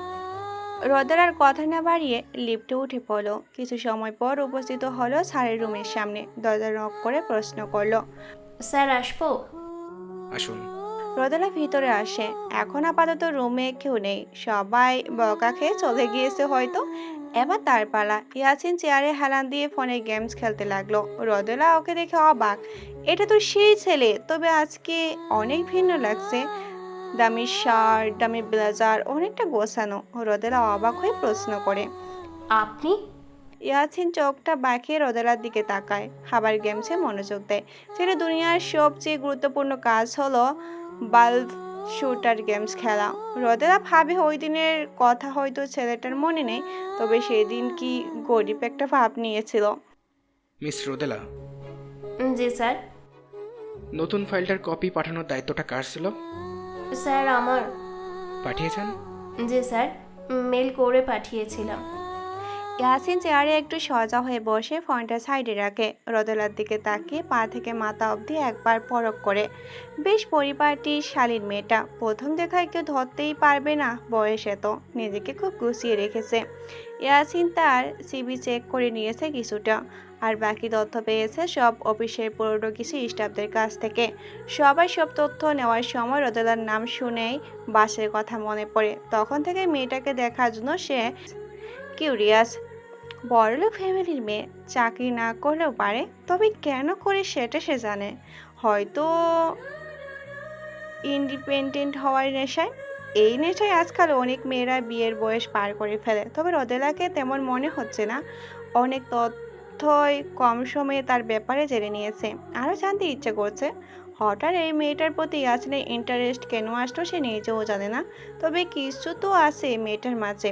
হয়তো চোখ দুটো, মেয়েটার চোখ খোলা টানা টানা, বেশ মায়াবী। প্রথম দেখায় আটক করতে পারবে এমন। ইয়াসিনের ধ্যান ভাঙে রদেলার কথায়। স্যার, আমি কি চলে যাব? তবে যাওয়ার আগে একটা কফি বানিয়ে দিন। জি। কোনো সমস্যা? কফি মেশিন তো পাশে, গ্লাসে ঢেলে দিতে পারবেন না? না স্যার, পারবো, দিচ্ছি। রদেলা মনে মনে বেশ বিরক্ত হয়, তবে প্রকাশ করল না। ইয়াসিন ওর অবস্থা দেখে হাসে। মেয়েটা একটু বেশি শান্ত, তবে ভিতরে ভিতরে এখনও যেন বাচ্চাময় একটা ভাব আছে। কোনো কারণবশত সেটাকে বের হতেই দেয় না। মুখে কেমন মলিন একটা হাসি থাকে।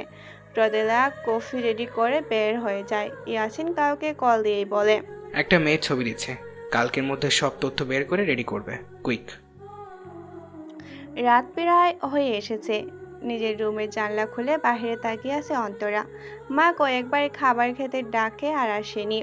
বিয়ের পর প্রথম নিজের বাড়িতে মেয়েরা স্বামীকে নিয়ে আসে, তবে অন্তরা ফারিয়ার সাথে একা এসে পড়েছে। সবাই অবশ্য পরিস্থিতি মেনে নিতে বাধ্য। আর মেয়েরা বেশি একটা ছুটি এমনিতেও পায় না, তবে তাই বলে বিয়ের পরের দিনই চলে যাবে সেটা অবশ্য কেউ ভাবেইনি। কি রে, কি ভাবছিস? একটা প্লেট হাতে নিয়ে রুমে ঢুকতে ঢুকতেই বলল ফারিয়া। প্লেটে ডিমের ডজা বানিয়ে দিয়েছে অন্তরের মা, সাথে সস। বিছনায় উঠে একটা ডজা নিয়ে সস লাগিয়ে খেতে লাগলো ফারিয়া। অন্তরে এখনো বাহিরে তাকিয়ে আছে। কি রে নে, আমি খেতে খেতে সব সাবার করে ফেললে আবার কিছু বলিস না কিন্তু। খা তুই, খাবো না আমি। মহিলা দেবদাস হয়ে গেলি মনে হয়। শরৎচন্দ্র বেঁচে নেই থাকলে তোর মতো সেনাবাহিনীর বউদের নিয়ে একটা উপন্যাস লিখত, নাম দিত মহিলা দেবদাস। অন্তরা বিরক্ত হয়ে ফারিয়ার দিকে তাকায়। হাতে থাকা প্লেটের ডজার দিকে চোখ পড়তে পেটের ইঁদুরগুলো দৌড়াতে শুরু করে। আজকে দুপুর থেকে না খাওয়া, তবে আপনার কি খেয়েছে? এই চিন্তায় আর কিছু মুখে দেয়নি। ফারিয়া ফোনে হঠাৎ একটা কল আসে, সেখানে লেখা হালা ফকিন্নি। ছায়েম জোর করে নাম্বার দিয়ে গিয়েছিল, তাই এটা দিয়ে সেই সব সেভ করে রেখেছে ফারিয়া। কলটা রিসিভ করে হাঁটতে হাঁটতে ছাদে চলে যায়। অন্ধকারে হালকা বাতাসে ভালোই লাগছে। আসসালামু আলাইকুম। ওয়ালাইকুম আসসালাম, কি দরকার? আজব তো, কল ধরে মানুষ ভালো আছে কিনা এই সব আগে জিজ্ঞেস করে। আপনার সাথে প্রীতির আলাপ পারতে আমি বরণডালা সাজিয়ে বসে থাকি না। বরণডালা তো বিয়েতে লাগে, বিয়ে করতে চান নাকি? ফারিয়া হাসে, ছাদের মাঝে বসে পড়ে। আমার এতটা খারাপ দিন আসেনি বেকার ছেলে বিয়ে করব, তাও এমন চিল মোড়ে থাকা লোক। বেকার ছন্ন ছাড়া ছেলেকে বিয়ে করে তোমার একটা লাভ কি জানো? সারা দিন রাত শুধু তোমাকেই সময় দেবে। অফিস নামক সতীনের জ্বালা সহ্য করতে হবে না। এত সময় লাগবে না আমার। নানান কথায় ফোন আলাপ চলতে থাকে দুজনের মাঝে। প্রথমে যতটা খারাপ মনে করেছিল ছেলেটা ততটাও খারাপ না। এইদিকে এখনও না খেয়ে বসে আছে অন্তরা। হঠাৎ আননোন নাম্বার থেকে একটা মেসেজ আসে। নোটিফিকেশন দেখে বুঝতে অসুবিধা হয় না কে সে। মনটা একটু হলেও ভালো হয়। মেসেজটা পড়তে থাকে। দুপুরেও নাকি কিছু খেয়ে বের হওনি ও বাসা থেকে, এখন কিছু খেয়ে নিও, খেয়ে মেসেজ দাও। সমস্যা কি তোমার বলো তো? একে তো কান্না করা মুখ দেখে বের হয়েছি, কোনো কিছুতেই মন বসছে না। 2 মাস এভাবে কিভাবে থাকবো আমি? কষ্ট শুধু তোমার হয়, আমার হয় না? দরকারি কাজ ছিল দেখেই তো এসেছি। কাল বিকেলে কল দিব, যখন সময় পাবো কল দিব। ডেইলি কথা বলবে ফোনে, মনটা একটু হালকা লাগবে। আজ এসে অনেক কিছু সামলাতে হয়েছে, তাই কল দিতে পারিনি। দিলে তো 1 ঘন্টা চলে যাবে তোমার উহু উহু কান্না শুনতে শুনতে। প্লিজ খেয়াল নিও, রাখছি। ও আর একটা কথা, থাক বলবো না, সামনাসামনি না বললে ফিল আসবে না। খোদা হাফেজ। অন্তরা পরে আর হাসে। কি বলতে চেয়েছিল সেটাও একটু ভাবে, তো বেশি একটা ভাবার সময় পায় না। খিদেও পেটটা জ্বলছে। পাশের প্লেট হাতে নিয়ে খেতে থাকে। চোখের পলকে যেন সময়টা কেটে যাচ্ছে। আপনার গিয়েছে প্রায় 1 মাস। এখন শুধু ফোনে ফোনে কথা হয় অন্তরের সাথে। মাঝে মাঝে একটু খারাপ লাগলেও মানিয়ে নিচ্ছে মেয়েটা। এখন এই বাড়ির বউ সে। রান্নাঘর থেকে ঘরের সব কিছুতেই একটু একটু করে আধিপত্য বাড়ছে তার। বাড়ির সবার সাথে সম্পর্ক অনেকটাই ভালো অন্তরার। শুধু দিন শেষে রুমে ফিরে অনেকটা একাকিত্ব গ্রাস করে সারা মনটাকে। সব কিছু থেকেও কি যেন নেই নেই লাগে। ভাবি আসবো? দিয়ার কণ্ঠে দরজার দিকে তাকায় অন্তরা। মেয়েটা খুব চটপটে আর মিশুক স্বভাবের। আসো, বলার কি আছে? একা একা বোর হচ্ছিলাম, আর তোমাকে একটা জিনিস বলার ছিল। কি? কাল পুরো বাড়ি ফাঁকা হবে। মানে? আরে আমার এক খালার মেয়ের বিয়ে, সবাইকে ইনভাইট করেছে। রোদাপুও বলেছে সে যাবে না, অফিসে নাকি কাজের খুব চাপ, তার ওপর কদিন যাবৎ নাইট শিফট যেতে হচ্ছে তাকে। ও, সমস্যা কি? আমি আছি তো, রান্না বান্না করে রাখবো। আর বাকি কাজ তো বুয়া করেই দিবে। আবার পড়ার চাপও একটু বেশি এখন আমার। কি তুমিও যাবে না? বললেই হলো বুঝি, মা খুব ভুগবে। একটু ম্যানেজ করে নিও বোন আমার, বোঝই তো এখন এসবের মাঝে যাওয়ার মন মানসিকতা আমার একটুও নেই। দিয়া মন খারাপ করে জবাব দেয়। আচ্ছা কি আর করার দেখি। দুজনে বসে বসে গল্প করতে থাকে। রোদেলা খুব ক্লান্ত নিয়ে বিকালবেলা বাসায় ফিরেছে। এমন সময় টিপ টিপ বৃষ্টি শুরু হলো। দৌড়ে গিয়ে একটা ছাউনির নিচে দাঁড়ালো। তার বৃষ্টিতে ভিজতে একদমই ভালো লাগে না। ওই ঘটনার পর একবার কিছুটা স্বাভাবিক হয়ে রোদেলা বৃষ্টিতে ভিজতে ছাদে উঠেছিল। তার মা চিরিয়ে বলে ওঠে, আর কত নির্লজ্জের পরিচয় দিবি? এত কিছুর পরও ঢং কমেনি? এখন আশেপাশের বাড়ির ছেলেদের শরীর দেখানোর শখ উঠেছে। তারপর আজ এত বছর রোদেলা বৃষ্টিতে ভেসে না। কোনো মাই হয়তো দুনিয়াতে নিজের সন্তানকে এত ঘৃণা করে না যতটা রোদেলার মা তাকে করে। অথচ একটা সময় তার মা দুনিয়ার সবচাইতে বেশি তাকে ভালোবাসতো। পাড়া প্রতিবেশীদের গর্ব করে বলতো, ভাবি আমার মেয়ে কোনো ভুল করতেই পারে না, ও কোনো দিন এমন কিছু করবে না যাতে আমাদের মান সম্মান যায়, দেখে নিন। তবে রোদেলাই অহংকার টিকতে দেয়নি। কলেজ জীবনের ছোট্ট একটা ভুল আজ সব শেষ করে দিয়েছে। বৃষ্টির সময় দোয়া করলে নাকি সেটা কবুল হয়। রোদেলা ছাউনির কিছুটা সাইডে এসে আকাশের দিকে তাকালো। আশেপাশে এখন কেউ নেই, সে পুরো একা। কেঁদে কেঁদে বলে উঠল, আল্লাহ, সবাই তো মুভ অন করে নিয়েছে, আমি কেন পারছি না? একটা পাপের জন্য আর কত শাস্তি দিবে আমায়? আমিও তো তোমার একজন সৃষ্টি, একটু কি দয়া হয় না আমার উপর? উপর থেকে কোনো সারা শব্দ আসে না। রোদেলা চুপ করে চোখ বন্ধ করে পাশে পিলারে হেলান দেয়। কাঁদতে থাকে অনায়াসে। এত যদি মনটা একটু হালকা হয়। অন্যদিকে আর্মি ক্যাম্পে এখন খুব তাড়া, হাতে বেশি সময় নেই। আর 1 বা 1.5 মাস পর খুব বড় একটা মিশনে যাবে সবাই। এই জন্য সব কিছু নিয়েই প্রস্তুতি চলছে। মেজর আপনার কাছে খবর এসেছে তার সিনিয়র তাকে ডাকছে। সেখানে উপস্থিত হয় আপনার। Major Afsan Sadiq, yes sir. আপনি আপনার টিম নিয়ে রেডি? জি স্যার। শেষবারের মতো আপনার টিমকে আজ কিছু বলার থাকলে বলতে পারেন। তারপর মোটিভেট করার সময় নাও পেতে পারেন। মাত্র 1.5 মাস সময় পাবে সর্বোচ্চ। জানি স্যার। এখন টিমের কাছে যেতে পারেন। Of course sir. আপনার তার সিনিয়রকে কর্নিশ করে পিছপা হয়ে তার ক্যাম্প থেকে বেরিয়ে গেল। কিছুটা দূরে তার টিমের সব আর্মি অফিসাররা সারিবদ্ধভাবে দাঁড়িয়ে আছে। সবাই যত শক্ত আর স্ট্রেটভাবে দাঁড়াক, চোখে মুখে হালকা ভয়ের ছাপ দেখা যাচ্ছে। আপনার বুঝলো এখন শেষবারের মতো মিশনে যাওয়ার আগে পুরো টিমের মনোবল কিছুটা বাড়াতে হবে। আপনারা সবাই প্রস্তুত? Yes sir. আমি জানি আপনারা হয়তো কিছুটা ভয়ে আছেন। প্রথমে পুলিশরাও এতে ইনভলভ ছিল, তবে তারা সফল হয়নি। আজ অবধি প্রায় 3টা আর্মি টিম এই মিশনে আগেও গিয়েছে, তবে দুর্ভাগ্যবশত তারাও ফিরে আসতে পারেনি। আপনারা ভয় পাবেন না, আমি কথা দিচ্ছি আমার পুরো টিমের একজন অফিসারের গায়েও আমি একটা গুলি লাগতে দিব না। বর্ডার পার হয়ে আসা এই অপরাধীদের আমরা নিশ্চয় নিজেদের আয়ত্তে আনব। আমাদের প্রথম অভিযান হবে প্রায় 1 থেকে 1.5 মাস পর। আমরা সফল হলে প্রায় 6 মাস পর আর একটা মিশনে যেতে হবে, অন্য জায়গায়। 2টো স্থানেরই হেড একজন। এই মিশনটা সফল হলে তাকে আমরা অবশ্যই খুঁজে বের করতে পারবো আর শাস্তি দিব, সে যেই হোক। অবশ্যই স্যার। মনে রাখবেন আমরা কারা। দেশের গর্বিত সৈনিক। একদম ঠিক। একটা দেশে টিকেই থাকে সেনাবাহিনীদের ভরসায়। আমরা যে কোনো প্রয়োজনে দেশের খাতিরে সর্বদা প্রস্তুত থাকব। নিজেদের প্রাণের চেয়েও দেশটা আমাদের কাছে অধিক প্রিয়। Got it? Yes sir. আমার আপনাদের প্রতি বিশ্বাস আছে, আমরা পারব, আমাদের পারতেই হবে। আপনারা প্রস্তুত তো বীর সৈনিক? জি স্যার। সবাই একসাথেই বলে উঠল। আপনারা সেই স্থান ত্যাগ করে বন্ধু মেজর রোহানের কাছে যায়। কিছুটা আড়ালে নিয়ে গিয়ে বলে, রোহান, আমাকে একটা হেল্প করতে পারবি? কি হয়েছে আপনার? কাল একটা কাজ করতে হবে। আজ পুরো বাড়ি খালি, সবাই বিয়ের অনুষ্ঠানে গিয়েছে, শুধু রোদেলা আর অন্তরা যায়নি। রাতে খুব বাজেভাবে স্বপ্ন দেখেছিল অন্তরা। তার মা বলতো অন্তরের নাকি একটা আধ্যাত্মিক ক্ষমতা আছে।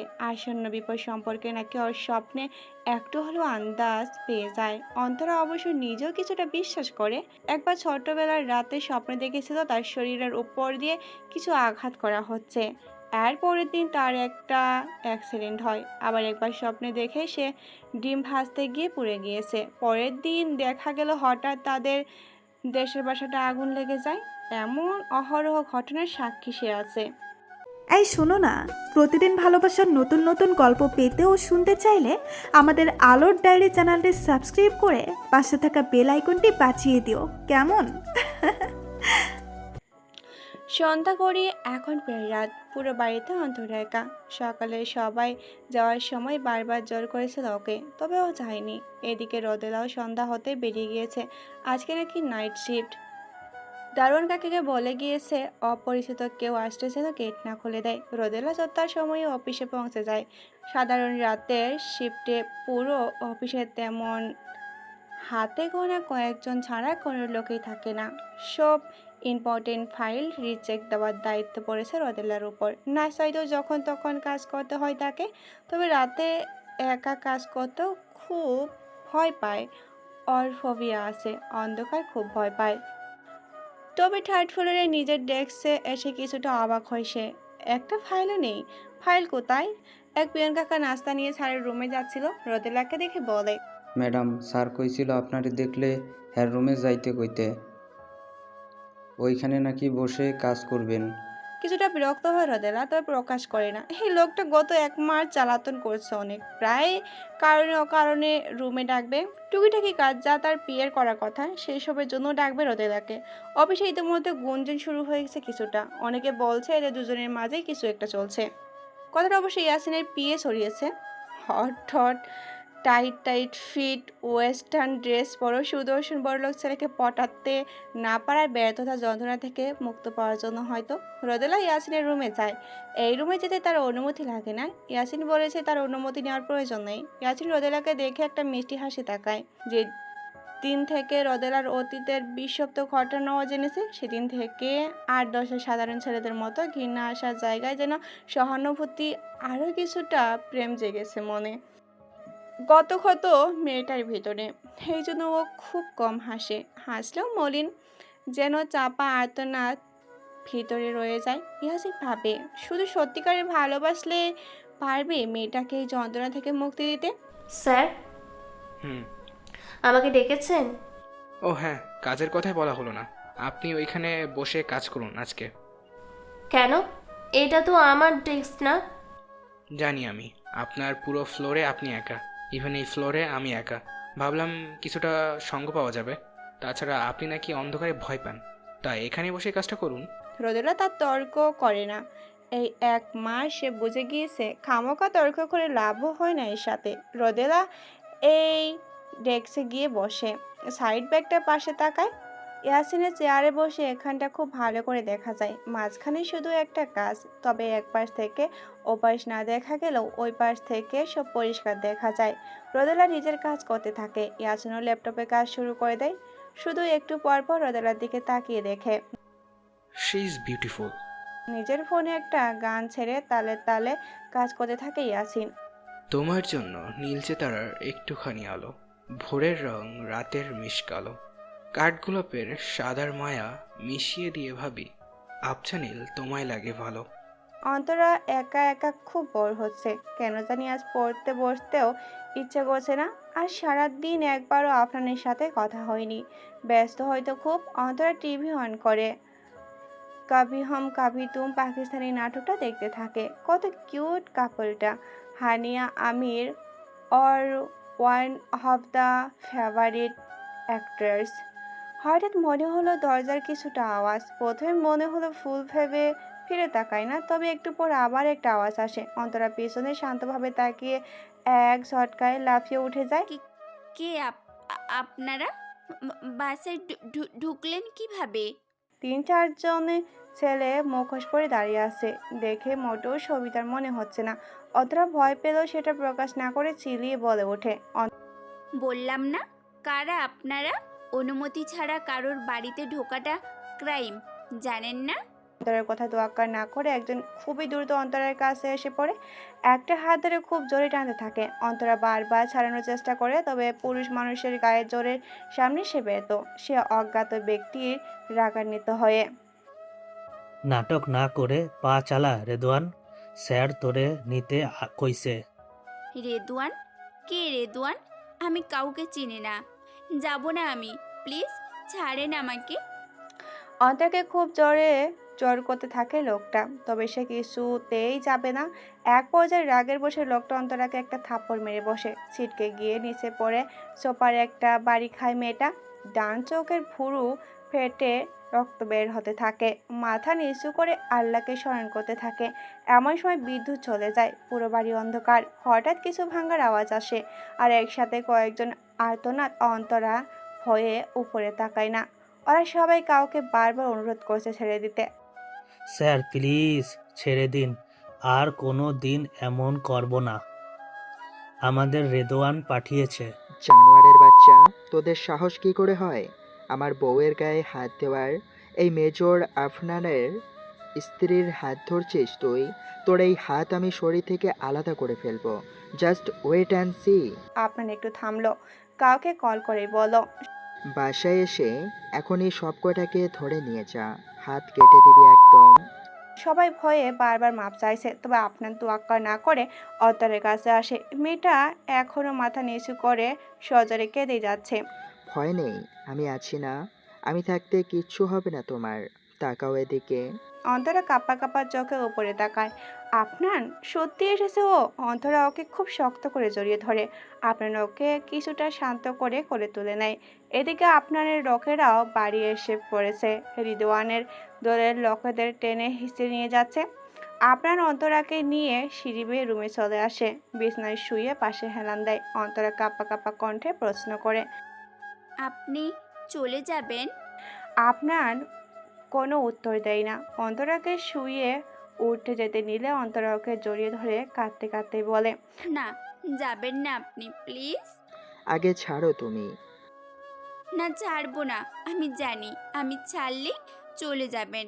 আজকে একটা রাত আমার সাথে থাকা যায় না? অন্তরা প্লিজ, বাচ্চামো করো না। বিপদ এসেছিল, তাই আমিও এসেছিলাম তোমায় প্রোটেক্ট করতে। এখন বিপদ আর আসবে না। আমি এরপর থেকে সুরক্ষা আরও বাড়িয়ে দিব। এখন যেতে দাও প্লিজ। না, দিব না। বারবার বাচ্চামো করায় শেষে বিরক্ত হয়ে আপনার একটা ধমক দিয়ে বসে। সাথে সাথে অন্তরা ওকে ছেড়ে দিয়ে একদম চুপ হয়ে বসে। আপনার উঠে দরজার কাছে গিয়ে একবার পিছনে ফিরে তাকায়। আর 1.5 মাস ওয়েট করো। মিশনটা কমপ্লিট হলে লম্বা একটা ছুটি পাবো আমি। পুরোটা সময় তোমাকে দিব, প্রমিস। কিন্তু এখন অন্তত আমার কাজটা করতে দাও। অন্তরা চুপ করে বসে থাকে। আপনার কি হলো কে জানে। যেতে নিয়ে আবার অন্তরের কাছে ফিরে এসে 2 হাত দিয়ে মুখটা ওর দিকে ঘোরায়। ঠিক 2 ভুরুর মাঝ থেকে 1 আঙ্গুল উপরে কপালে একটা ভালোবাসার পরশ এঁকে দেয়। সাথে সাথেই দ্রুত স্থান ত্যাগ করে। অন্তরা শুধু একদৃষ্টিতে ওর যাওয়ার দিকে তাকিয়ে থাকে। অন্তরার ঘুমটা আজ ফজরের আগে ভেঙে গিয়েছে। কেন জানি এখন আর বাড়িতে একা থাকতে ভয় করছে না। মনে হয় আপনার সবসময় ওর পাশাপাশি আছে। আচ্ছা, কাল যদি ওর ঠিক টাইমে না আসতো তাহলে কি হতো? ভাবতেই শরীরে কাঁটা দিয়ে ওঠে। আপনার সবসময় ওর প্রয়োজনে হাজির হয়।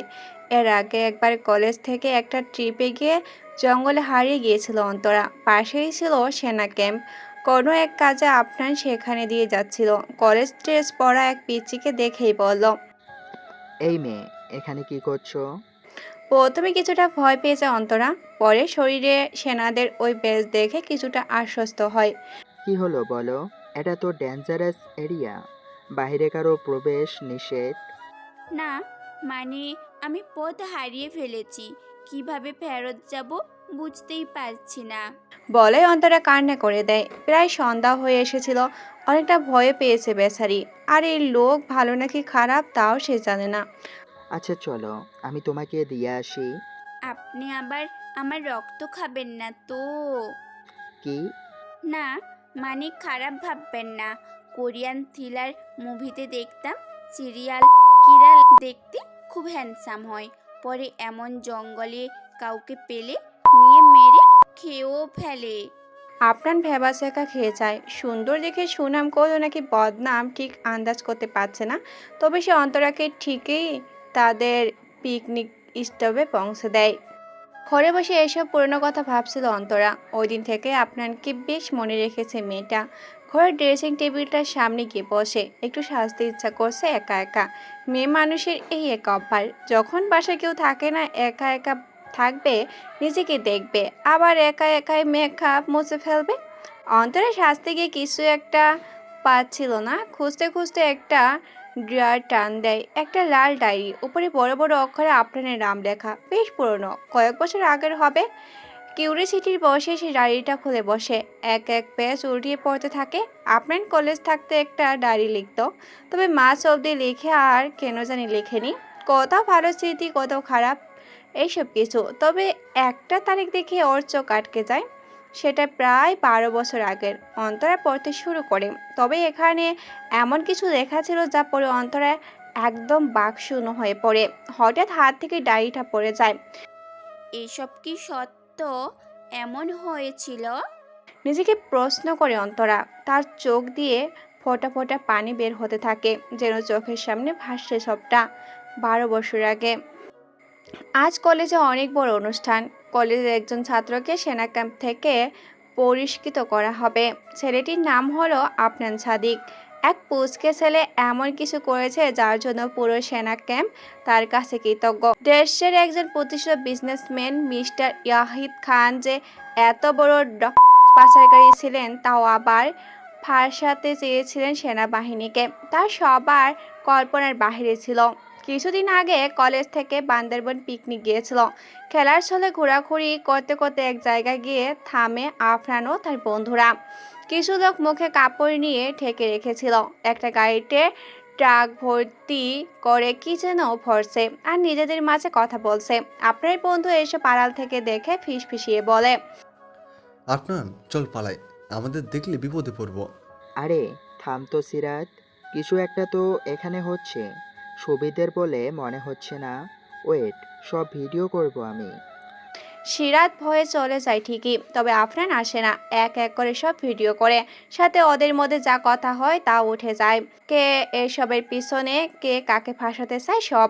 তারপর লুকিয়ে ফের এসে সব প্রমাণ নিজের বাবা আরিফুল ইসলামকে দেয়। সেনাবাহিনীর সব অফিসাররা বেশ গর্বিত হয় ওর উপর। তবে এর ফল যে কত ভয়ানক হতে পারে তা ওদের পুরো পরিবার বুঝতে পারেনি। সারা রাত কাজ করে রোদেলা বেশ ক্লান্ত। পুরো রাত কম্পিউটারের দিকে তাকিয়ে থাকতে থাকতেই চোখ ব্যথা করছে। ইয়াসিনও ইচ্ছা করে রাতে বাড়ি ফেরেনি। মেয়েটাকে একা রেখে যাবে না ও। চলুন মিস রোদেলা। রোদেলা পাশে তাকায়, হাতে ব্লেজারটা নিয়ে দাঁড়িয়ে আছে ইয়াসিন। রোদেলা জিজ্ঞাসা সূচক দৃষ্টিতে তাকালো। ইয়াসিন ইশারা দিয়ে বোঝায় আজ এই অবধি। রোদেলা উঠে ক্লান্ত শরীরে ব্যাগ নিয়ে বেরিয়ে পড়ে। ইয়াসিনও পাশে পাশে হাঁটছে। আজ খুব টায়ার্ড মনে হয়। জি। আমি পৌঁছে দেই? নো থ্যাঙ্কস, আমি যেতে পারবো।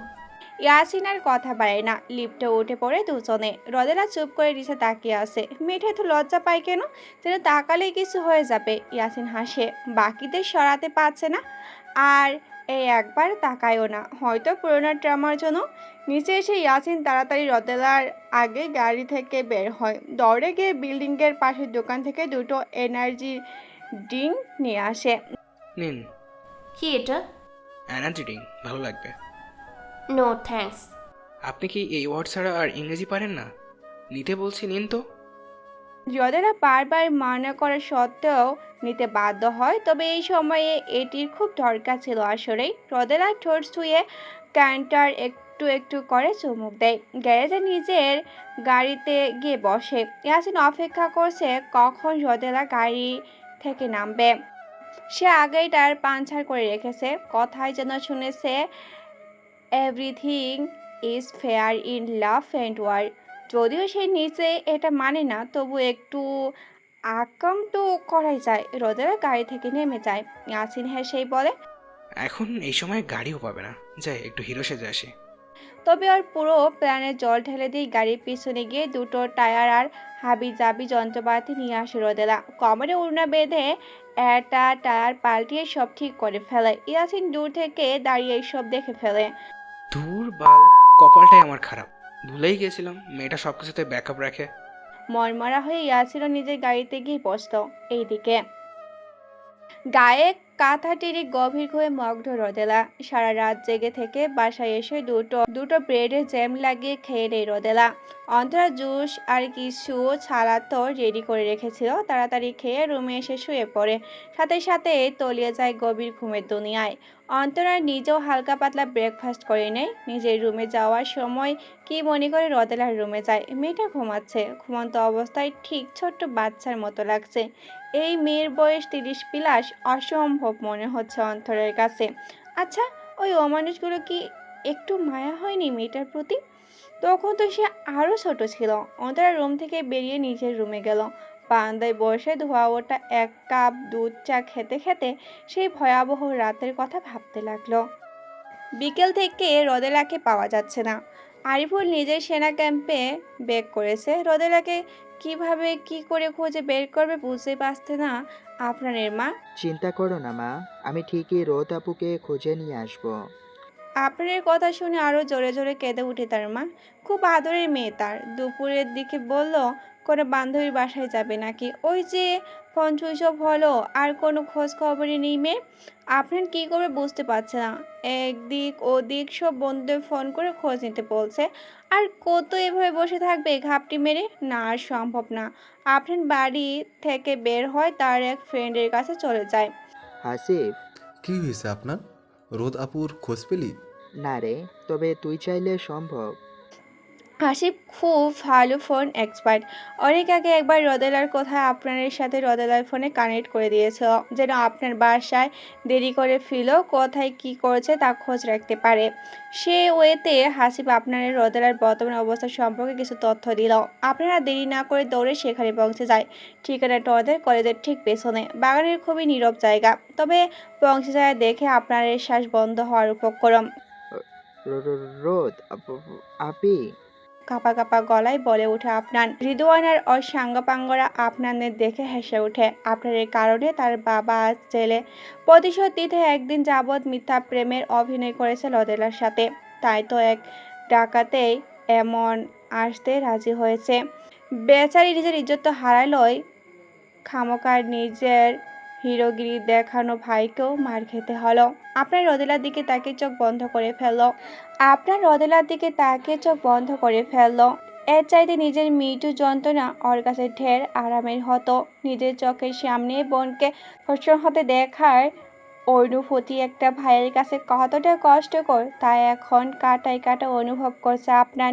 তবে নিজের দিন দুনিয়ার জ্ঞান ফিরে পাওয়ার আগে হঠাৎ মাথায় প্রচণ্ড ব্যথা অনুভব করলো আপনার। রিদওয়ানের কথায় ওর দলের লোকেরা খুব মারছে আপনানকে, তবে এসব আঘাত যেন একটুও লাগছে না আপনানের গায়ে। সে শুধু আধমরা হয়ে পড়ে থাকা নিজের বোনের দিকে তাকিয়ে আছে। নিজেদের কাজ শেষ করে রিদওয়ানরা চলে যায়। আপনার অনেক কষ্টে রিদওয়ানের কাছে আসে, পাশে পড়ে থাকা ওড়নাটা দিয়ে শরীরটা পেঁচিয়ে দেয়, হাতের উপর মাথাটা রেখে ধীরে ধীরে ডাকতে থাকে। রোদ আপু, তাকা আমার দিকে। এই যে তোর ভাই এসেছে। সব ঠিক হয়ে যাবে বোন আমার। ওদের সবাইকে আমি শাস্তি দিব, তুই দেখিস, কিচ্ছু হবে না তোর। আর কিছু বলতে না পারে আফনান কেঁদে উঠে হ হ করে। সেদিন রোদেলার শরীরটা বেঁচে গিয়েছিল, তবে মরার মতোই। তারপর থেকে হাসি খুশি মেয়েটা একদম নিশ্চুপ, অনুভূতি শূন্য হয়ে ওঠে। আপনার মা এতটা বছর যাবৎ মেয়ের সাথে রাগ করে আছেন, কথা বলেন না। এইসবের যদি সে নিজের মেয়েকেই দায়ী করে, কেন ও কয়দিনের পরিচয় একটা ছেলেকে ভালোবেসে নিজের পরিবার ছেড়ে যেতে গেল? আজকালকার মেয়েরা এত সহজে ছেলেদের বিশ্বাস করে ফেলে, যার ভুলের মাসুল তাদের পুরো জীবনভর দিতে হয়। তবে কয়েক বছর অবধি সাইকিয়াট্রিস্ট দেখে চিকিৎসা নিতে হয়েছে মেয়েটার। পড়াশোনাটাও এই জন্য ছেড়ে দিতে হয়েছে। পুরো একঘর হয়ে উঠেছে মেয়েটা। আর ওই জানোয়াররা, তারা ঠিকই বিদেশে গিয়ে দিব্যি বিন্দাস লাইফ কাটাচ্ছে। আরিফুল ইসলামের মনে হয়েছে তার মতো কাপুরের বাবা এই দুনিয়াতে আর একজনও নেই। নিজে একজন সেনা অফিসার হয়েও মেয়ের সাথে হওয়ায় অন্যায়ের শাস্তি সে দিতে পারেনি। কম কথায় শুনতে হয়নি সবার মেয়েটাকে। ওর তো কোনো দোষ নেই, ও তো শুধু কাউকে ভালোবেসেছিল, বিশ্বাস করেছিল, আর কি। এইসব ছেলেরা মেয়েদের বাজে বাজে চোখে দেখে, তাদের ইভটিজিং করে কিংবা হয়টনের মতো জঘন্য কিছু করে। ওরা জানেও না যে এর প্রভাব একটা মেয়ে ও তার পরিবারকে কতটা জঘন্যভাবে পড়তে হয়। ওরা এইসবের আগে একবারও জন্য নিজের মা, বোন বা সন্তানের কথা ভাবে না। হয়তো নিজেদের পরিবারের সদস্যকেও ওরা এই চোখেও দেখে। সেদিন থেকে আপনার শুধু নিজের ক্যারিয়ারেই ফোকাস করেছে। যেভাবেই হোক ওই পাপীদের ধরে বোনের সাথে হওয়া অন্যায়ের বদলা নিতেই হবে। দুপুরে উঠে ফ্রেশ হয়ে নেই রোদেলা। একটা নীল রঙের গোল জামা পরে নেই, একপাশে আয়নার কাজ করা ওড়না ঝোলানো। আজ দুপুর থেকে সন্ধ্যা অবধি শিফট। ভালোই হলো, রাতে আর বাড়ির বাইরে যেতে হবে না। এইদিকে ইয়াসিন অধীর আগ্রহ অপেক্ষা করছে কখন রোদেলা অফিসে আসবে। কিছুক্ষণ পর রোদেলা আসলো। ইয়াসিন ওর সিট চেঞ্জ করে গত রাত যেখানে বসে কাজ করেছিল সেটাকেই পার্মানেন্ট করে দিয়েছে। এখন শুধু অপেক্ষার পালা।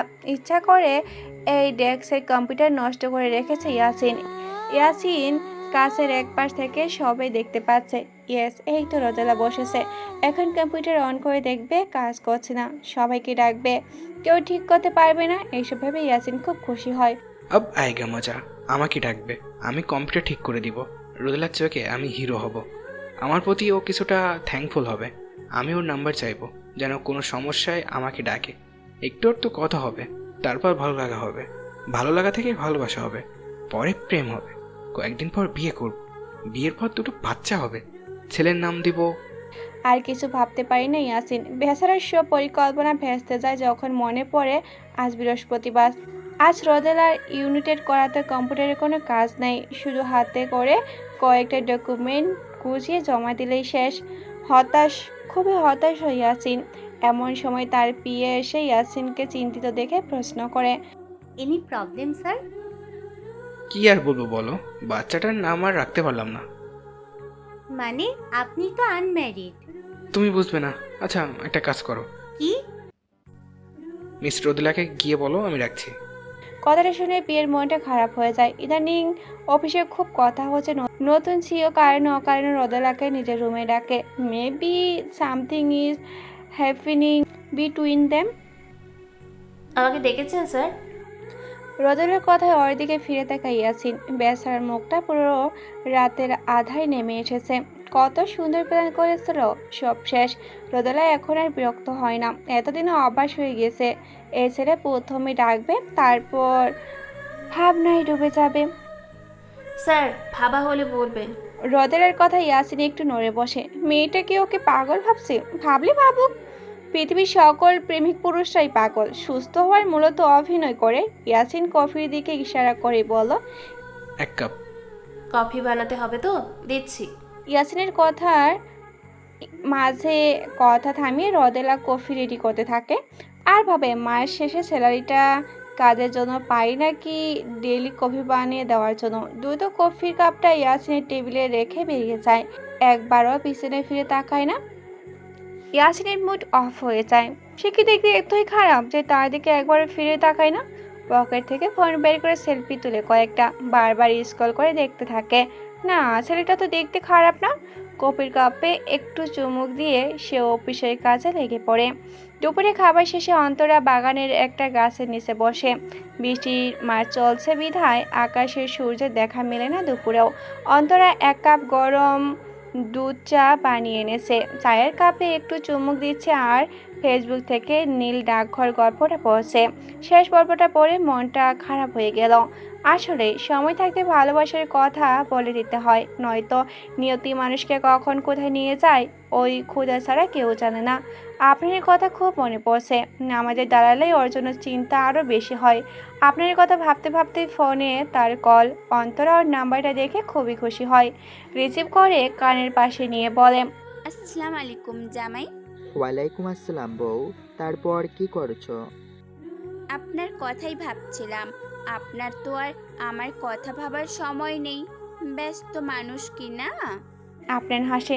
ইস, কতদিন পর এই হাসিটা শুনছে অন্তরা। ছেলেটা জ্বলন্ত আগুনে পুড়িয়ে মারবে একদিন। কিছুক্ষণ কথা হলো দুজনের মাঝে, তবে আপনার কাছে কথা বলার তেমন সময় নেই। একটা কাজ করো তো, কি কাজ? ফোনটা রেখে আমাদের রুমে গিয়ে আলমারিটা খুলবে। নিচে যে ড্রয়ারটা আছে ছোট্ট, সেটা খুলে দেখো, কি আছে? গেলেই বুঝতে পারবে। আপনার কল কেটে দেয়। অন্তরে এক দৌড়ে রুমে চলে যায়। কথা মতো ড্রয়ার খুলতেই দেখে একটা বড় বক্সটা নিয়ে অধীর আগ্রহে খাটে গিয়ে বসে অন্তরা। খুলে দেখে ভিতরে প্রায় 16 রকমের চুড়ি। অন্তরা খুব খুশি হয়, মানুষটা এইসব সারপ্রাইজ দেওয়ার সময় পায়। তবে একটা জিনিস সে বুঝছে না, আপনার বুঝলো কি করে তার চুড়ি পছন্দ। তবে বক্স চুড়ির সাথে একটা সুন্দর গোলাপও ছিল, যদিও ফুলটা অনেকটা শুকিয়ে গিয়েছে। অন্তরা খুব যত্নে সেটাকে নিয়ে তার পড়ার টেবিলের পাশে সাজিয়ে রাখে। এই ফুলটা দেখলে মনে হবে আপনার তার সাথেই আছে। থ্যাঙ্কস দোস্ত, সেদিন রাতে ম্যানেজ করে নিলি। আপনার এই কথা আর বন্ধু হেসেই বলো, তুই তো আমার ফ্রেন্ড, এতটুকু তো করতেই পারি। আর তোর কষ্ট তো আমি বুঝি। আপনার ভরু কুচকে জিজ্ঞাসা করলো, মানে থাক, এখন আর সাধু সাজতে হবে না। ছেলেদের তো এমন কষ্ট হয়। কি বলতে চাইছিস? মেয়েদের মতো ঠং না করে বলতো। ছি ছি, বইয়ের শোকে এখন তুই ছেলেদেরও মেয়ে হিসেবে দেখেছিস? সাবধান, আর্মি ক্যাম্পে এসব পেলাম না। আপনার বিরক্ত হয়ে নিজের রাইফেল ঠিক করতে লাগলো আর বলে উঠলো, তুই জীবনে শুধরাবি না। কি করে ভালো হবো বলতো? আমার কি তোর মতো বউ আছে? বয়স হয়ে যাচ্ছে, ঠিক ঠিক ছুটিও পাচ্ছি না, আর মাও বেশি জোরও করছে না বিয়ের। আমার কি বাসর টাসর করতে মন চায় না। আহারে ভাই আমার, দাঁড়া, এবার মিশনটা ঠিকঠাকভাবে শেষ করি, তোর জন্য বউ খুঁজে বের করব। আচ্ছা, আমরা বেঁচে ফিরবো তো? আপনার এই কথায় কোনো উত্তর দিতে পারে না, তবু মনটা শক্ত করে বলো, কেন পারবো না? পারতেই হবে। আমার বউয়ের সাথে বাসর করার জন্য হোক আর তোর বিয়ে করার জন্য হোক, পারতে তো হবেই। দুজনেই এক কথায় হেসে ওঠে। ট্রেনিংয়ে যাবে এখন সবাই। সব রেডি করতে করতে আপনাকে উদ্দেশ্য করে তার বন্ধু রোহান বলল, তোর কথা শুনে মনে হলো এখন বিয়ে না করেই ভালো করেছি।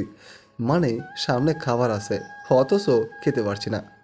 স্বাধীন দেশে মুক্তিযোদ্ধারা ঢুকতে পারছে না। আহ, কি কষ্ট। থাম ভাই, আর কাটা খাতে নুনের ছিটা দিস না প্লিজ।